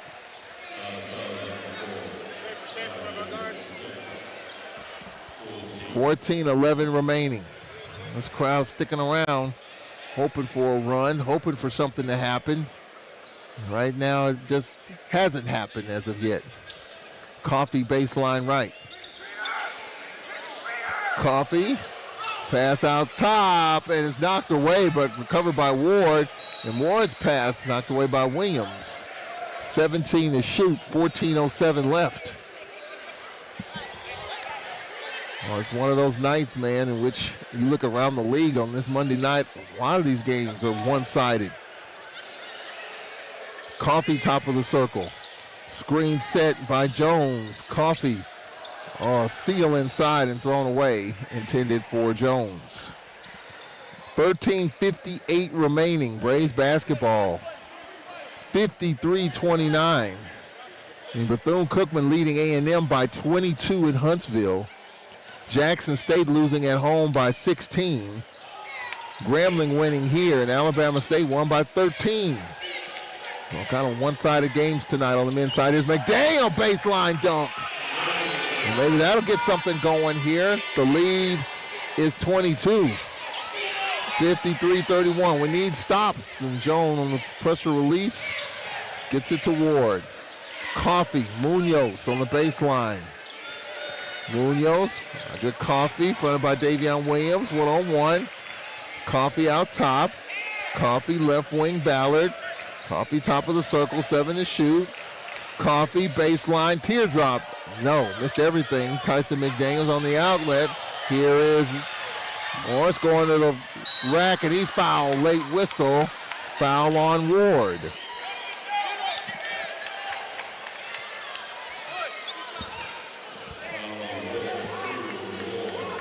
And it's his third personal. 13-10 remaining. Jameel Morris at the line for the Braves. First trip to the line. 13-10 remaining. First free throw is up, and it's no good. Morris will have another.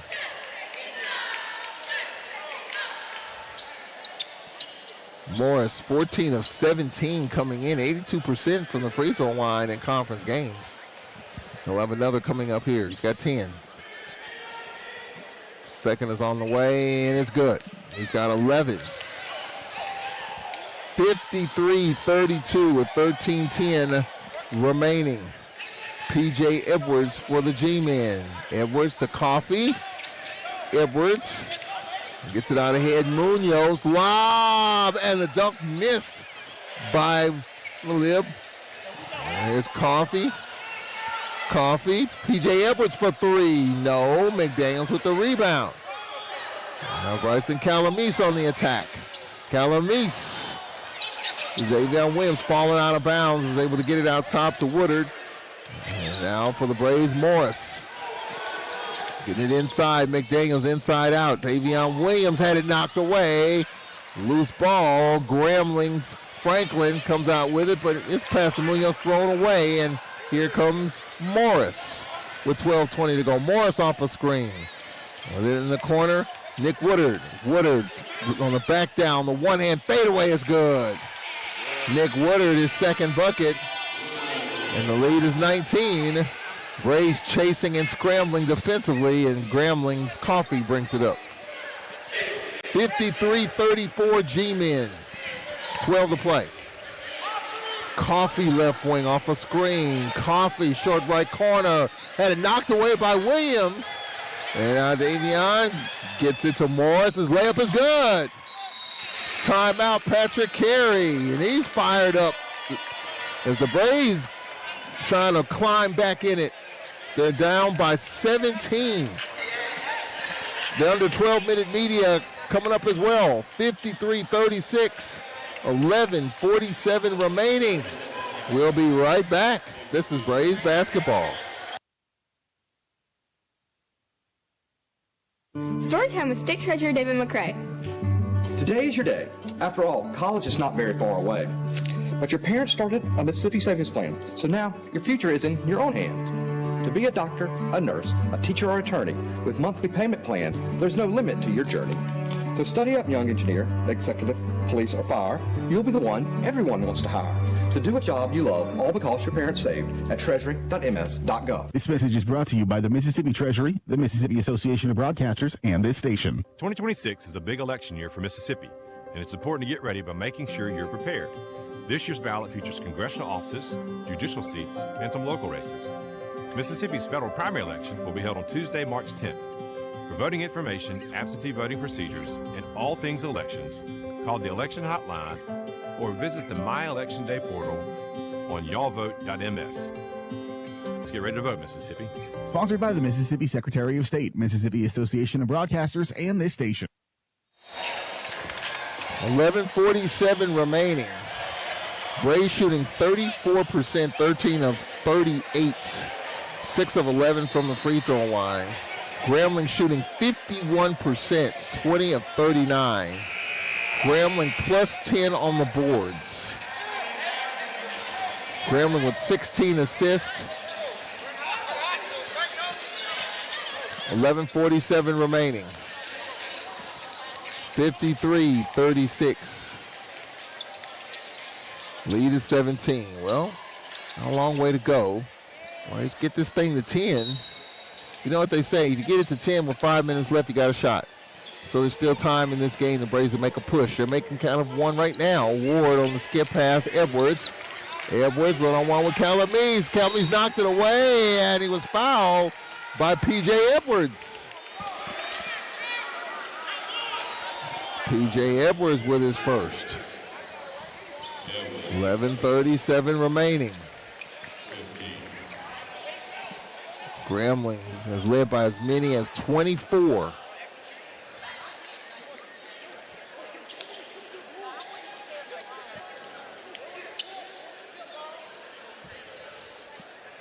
$20 to shoot.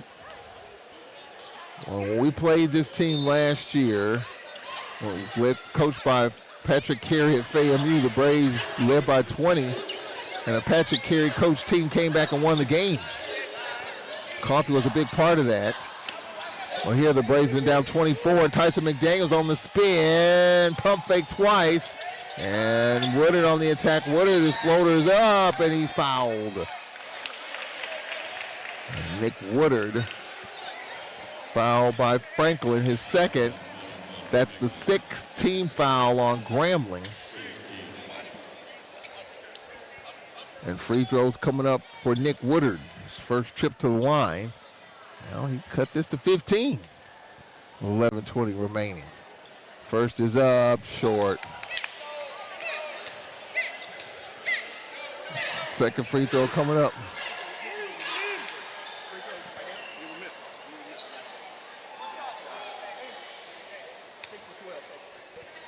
Second free throw coming up. Braves 6 of 12. Jake Morton wants to know how many misses. We've missed 6 free throws.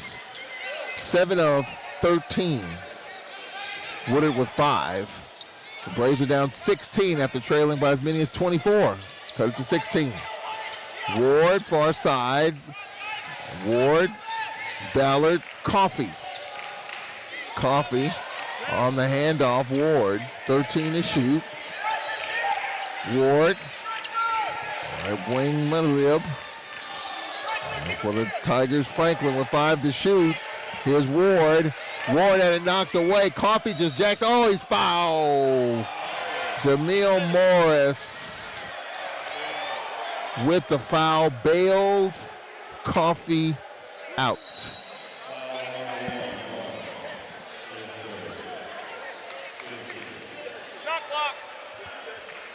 Well, they're going to check to see as well if this is a shot clock violation. And Jake Morton says it's clearly a violation, and the referee says they got it.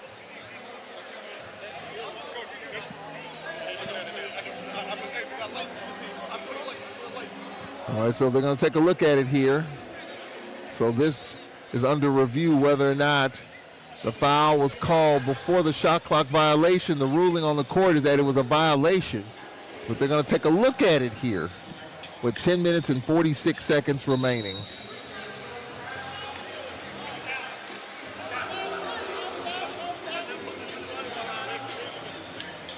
.46 remaining.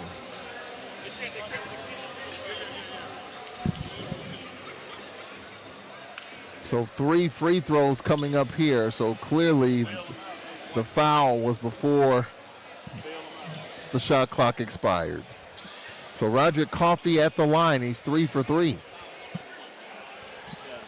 10:46 remaining. Grambling's led by as many as 24. The lead is 16 for the moment. Free throw is up, and it's good. Coffey 4 for 4. He's got 13. 54-37. Second free throw coming of 3. He's got it. He's got 14. 55-37. The lead up to 18. Third free throw coming up here. And this one is good. He drains 3. He's got 15. And the lead back up to 19. 56-37. Nick Woodard left wing. Top of the circle, Morris. Has it left wing. Morris, Tyson McDaniels, fronted by Ballard. Tyson. Extra pass, Davion. Nice ball fake. And now here's a 3 Woodard off the mark. Long rebound, Ward. Now the outlet. Ward gets it back. Pull up a 3. No, hit the guy wire. And it'll be Braves basketball. It's considered out of play. And Shane Lancaster will check in for Alcorn. Lancaster in for Calamese. We approach the halfway point of the second half. 56-37. G-Men. Braves will head to Mississippi Valley. The ladies will play at the Harrison Complex Thursday, then on the Clemens Arena this upcoming week. Nick Woodard across the lane. Woodard gets it up far wing. Morris. We got a foul call here on Grambling with 9:52 remaining. And the foul called on Monolib.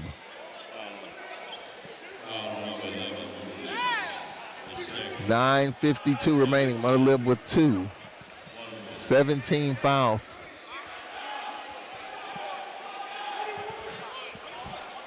And 1-1 coming up here.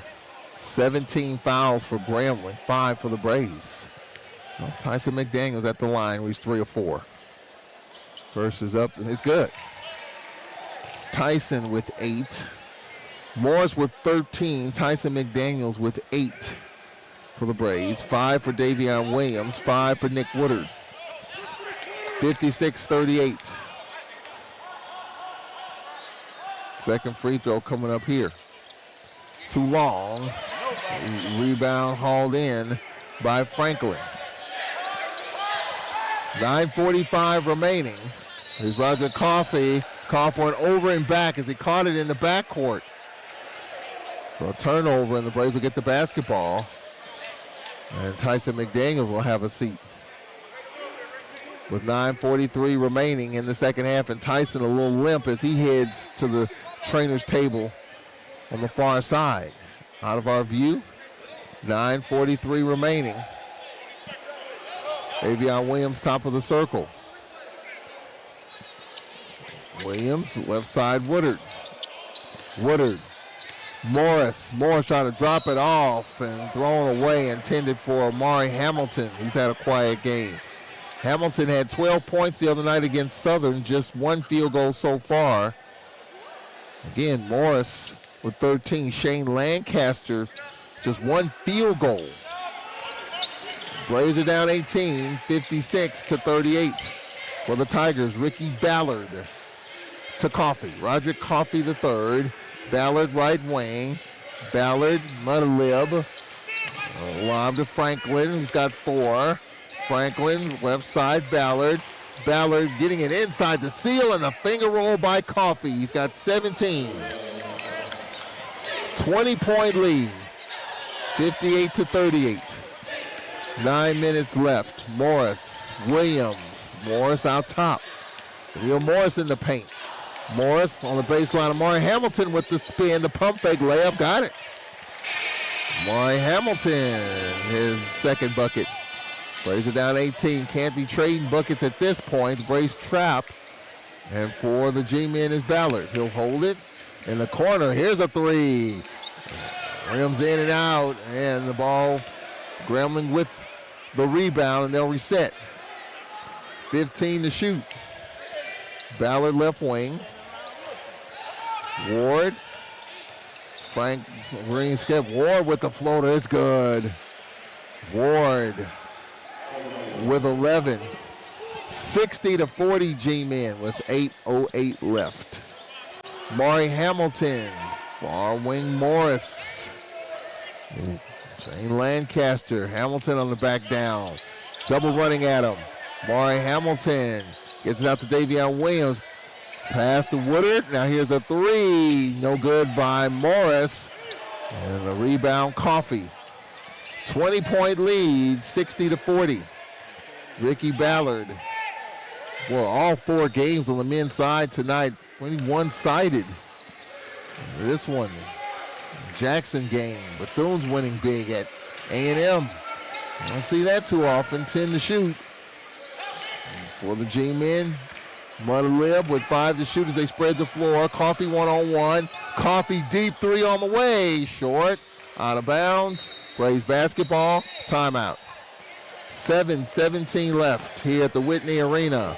60-40 Grambling. This is the Braves Sports Network. Hello, I'm Anthony Anderson. When UNCF, the United Negro College Fund, was founded 80 years ago, they hoped they would change this nation for the better, and they have. As a proud alum of an HBCU, in fact, Howard University, I'm an advocate for HBCUs. I support the work that UNCF does for students of color, scholarships, and internships for 50,000 deserving students each year.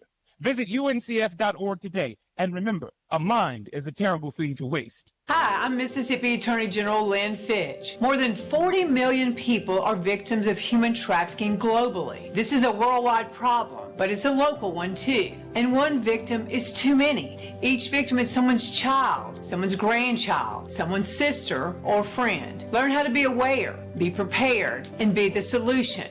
Download Mississippi's Human Trafficking Reporting app at simplyreport.com.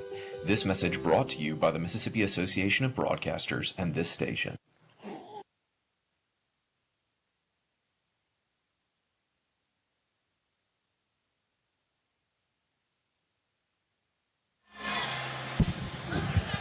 Well, Jackson State's making it interesting. 83-74 Southern University with 1:43 remaining.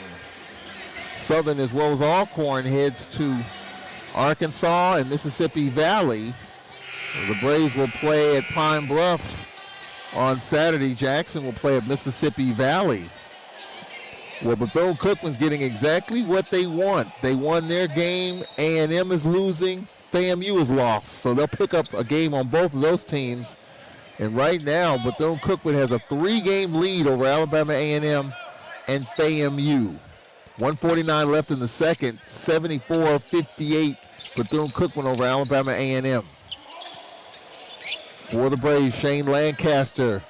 Baseline ball knocked out of bounds with 6:58 remaining. 11 to shoot, 60-40. Again, if the Braves don't rally and win this game, they'll be in 11th place in the conference. Well, 83-75 Southern with 1:25 left. Here's Calamise going downhill. Fell down. 3 to shoot. Calamise and try to roll it out. It's going to be a shot clock violation with 6:46 remaining in the second half. Lead is 20, 60-40. Braves lineup, Bryson Calamise with Jameel Morris, Shane Lancaster, Maury Hamilton, Nick Woodard, the 5 for Alcorn. Coffee, Ward, Coffee top of the circle.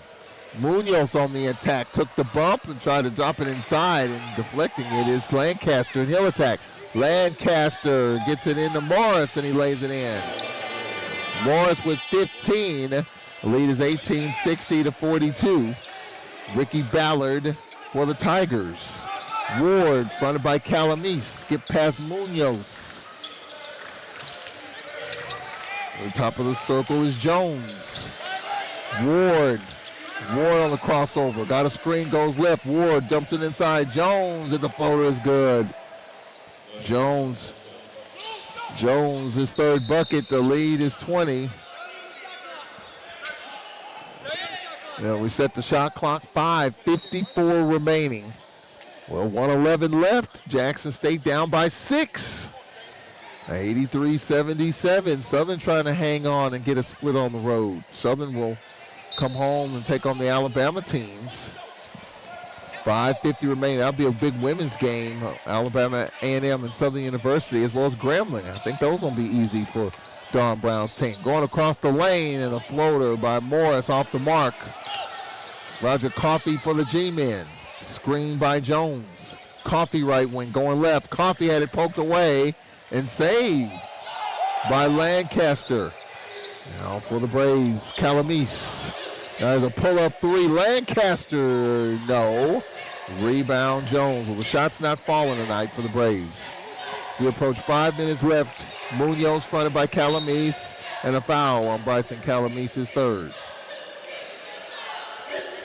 As we talked about, Calamise from Little Rock, so he'll be headed home 45 minutes from Pine Bluff to Little Rock. So I'm sure he'll have a lot of family and friends in attendance on Saturday. I asked him for a couple of tickets, and he said, we'll see. Jones gets it to Ward. Ward left wing. Now, I asked him for these tickets about a month ago. There's a backdoor look inside. Let a lip, and his floater is good. He's got 11. 64-42 with 5 to play. Morris and a timeout. Jake Morton. Not the best night for Braves men's basketball. 4:53 remaining. We'll take a quick timeout here. 64-42. Grambling. We'll be right back on the Braves Sports Network. It's RSV season. Is your baby protected? RSV is the #1 cause of hospitalization in all infants. Protect your baby from severe RSV with an immunization. I think he's having trouble breathing. A vaccine during pregnancy or preventive antibody is now available. Help prevent RSV before it happens. Learn more by visiting lung.org/RSV. 2026 is a big election year for Mississippi, and it's important to get ready by making sure you're prepared. This year's ballot features congressional offices, judicial seats, and some local races. Mississippi's federal primary election will be held on Tuesday, March 10th. For voting information, absentee voting procedures, and all things elections, call the election. Well, Southern led by as many as 29 with 30 seconds left. It's a 4-point game. Southern 84, Jackson State 80. Sponsored by the Mississippi 30 seconds left. Maury Hamilton in the paint. His one-hander is off the mark. Follow is good by Woodard. His third field goal, he's got 7.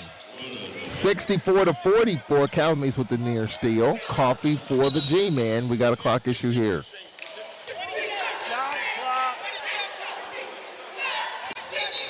$19 seconds left in Jackson. 84-81. Southern. Travis Roberts in. Jeremy Ellis in for Alcorn. 4.5 left.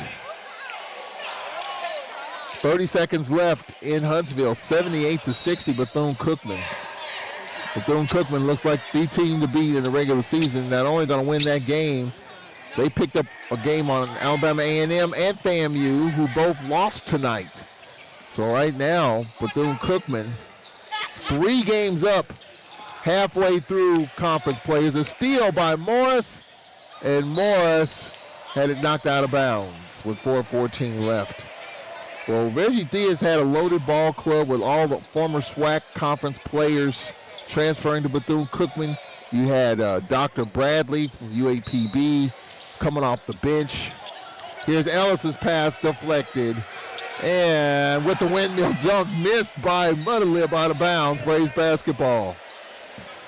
With 4:07 remaining.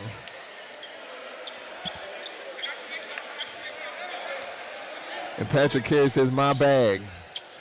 I think he expected him just to put in the basket. Just a little extracurricular stuff there. Roberts for the Braves going right. Calamise. And now Emil Morris. Top of the circle. Pass through the hands of Calamise. He recovers. Calamise pull up a 3. No. And stay right here. Foul on Grambling. Final media of the night. Foul on Ward, his 4th. Timeout on the floor with 3:44 left. 64-44 Grambling here on the Braves Sports Network. 2026 is a big election year for Mississippi, and it's important to get ready by making sure you're prepared. This year's ballot features congressional offices, judicial seats, and some local races. Mississippi's federal primary election will be held on Tuesday, March 10th. For voting information, absentee voting procedures, and all things elections, call the election hotline or visit the My Election Day portal on y'allvote.ms. Let's get ready to vote, Mississippi. Sponsored by the Mississippi Secretary of State, Mississippi Association of Broadcasters, and this station. Every 36 seconds, a vehicle is stolen in the United States. Cars are an important investment, and you have the power to protect it. Remove valuables from your car or place out of view. Roll up your windows completely. Don't leave your car running while unattended, especially during the winter. And always lock your doors and keep your keys or fob with you. If you know something about a vehicle theft, call us at 1-800-TEL-NICB. This is a public service message from the National Insurance Crime Bureau. When a person calls 988, they're connected to Southern led by as many as 21 against Jackson State, and now that game is in overtime at the Williams Activity Center. Well, just when you thought it was a dull Monday night, here comes the Jackson State Tigers. They take that game to overtime, 84 all. Well, hey, Jackson State last Monday night rallied and beat KMU in Tallahassee in the final seconds. And they rallied from over 20 down, overtime at the Williams Activity Center, 84 all. Well, just when you thought you got this thing figured out, you really don't. 84 all, overtime. Amari Hamilton at the free throw line. Bethune-Cookman just won 80-62. The first free throw by Hamilton is good. Amari Hamilton with 5 points. So Alabama State wins 79-66. Bethune-Cookman 80-62. A successful swing for Reggie Diaz's team in Alabama. And overtime in Jackson, 84 all. 64-45. Of course, Southern University won the regular season last year. You know what happened here? And Amari Hamilton hits the second. He's got 6. 64-46. Ward handles the pressure, and for the G-men, Jones. Jones to Coffee. Coffee staying in. So you got Coffee, and there's Ward. Getting it inside is Coffee on the wing, fronted by Morris. Coffee trying to back down Morris. The fadeaway. No. Ball deflects to Munoz. 20 to shoot. 3:15 remaining. With it out top is Ward. Ward off the screen, goes right, steps into a 3. Good. There's Ward with 14. Coffee with 17. Ward with 14. Grambling by 21 with 3 to play. Morris top of the circle. Calamise right wing on the attack. Calamise floater, no. And we got got a loose ball, and Grambling comes up with it, and Munoz with it, gets it out ahead to Mudalib. Mudalib gets with the lob and the dunk. He's got 13.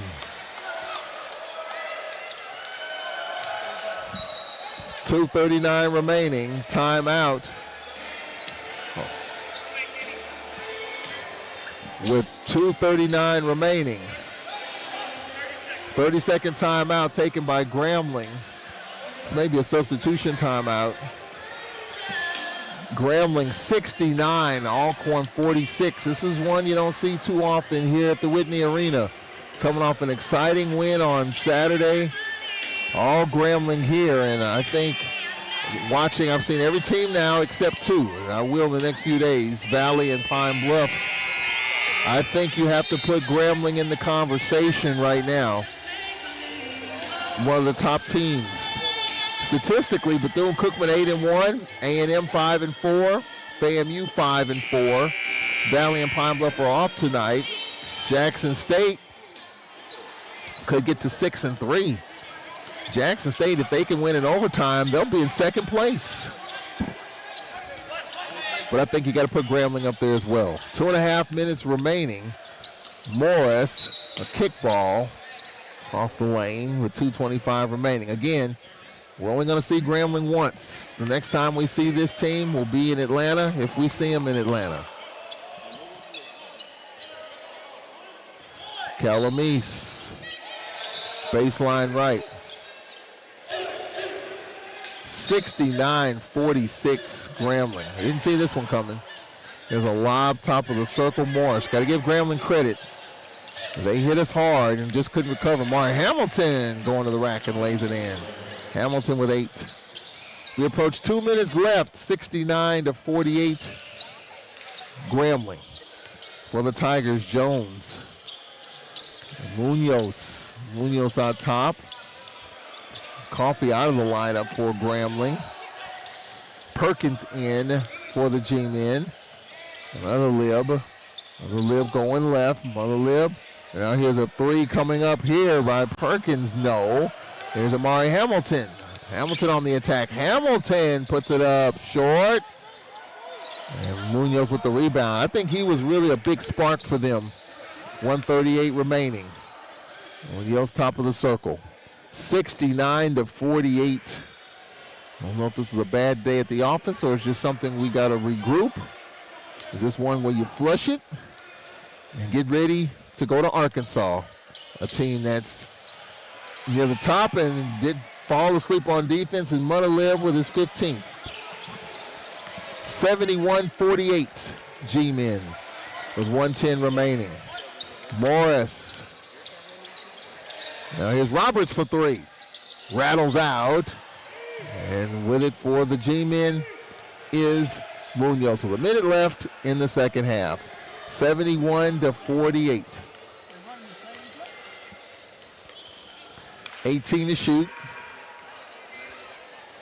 Grambling will use clock here. 13 to shoot. Munoz left wing. Screen by Jones. He'll step into a 3. Too long. Rebound Jones. Here's a 3. Good. Perkins for 3. 74-48 with 30 seconds remaining. Morris. Mari Hamilton. Hamilton on the attack through the contact by P.J. Edwards. That's his second. Well, Grambling will come home and host the Alabama teams. And the Braves got to regroup. We get ready to head to Valley and Pine Bluff. 2 tough places to play and win. The Harrison Complex and the Clemens Arena. First free throw is good for Mari Hamilton. He's got 9. 74-49. Well, excited about the big win Saturday, but 48 hours later, definitely a disappointment. Second is good. Got to give Grambling credit. It came in here off the 3-point win over Jackson. Coffee got him going. Munoz added to it. And with 15 seconds left, Grambling will not attempt a shot. Munoz will dribble it out as we have 10 seconds remaining here in the second half. Grambling with the win. They will go to 4-3, and for the Braves, they are in 11th place, tied with, well, they were tied with Alabama State, but Alabama State won tonight, so Alabama State is 4-5. The Braves are in 11th place at 3-6, and Valley off tonight winless. Final score, 74-50. Grambling. We'll take a 2-minute timeout. Jake Morton coming up on the post-game show. Southern in overtime, 3.5 left, leads at Jackson State by 3. We'll be following that game as we go on the post-game show. We'll take a 2-minute break. Lady Braves win 61-58, Grambling 74, and Alcorn 50. We'll be back in 2 minutes. This is Braves Back.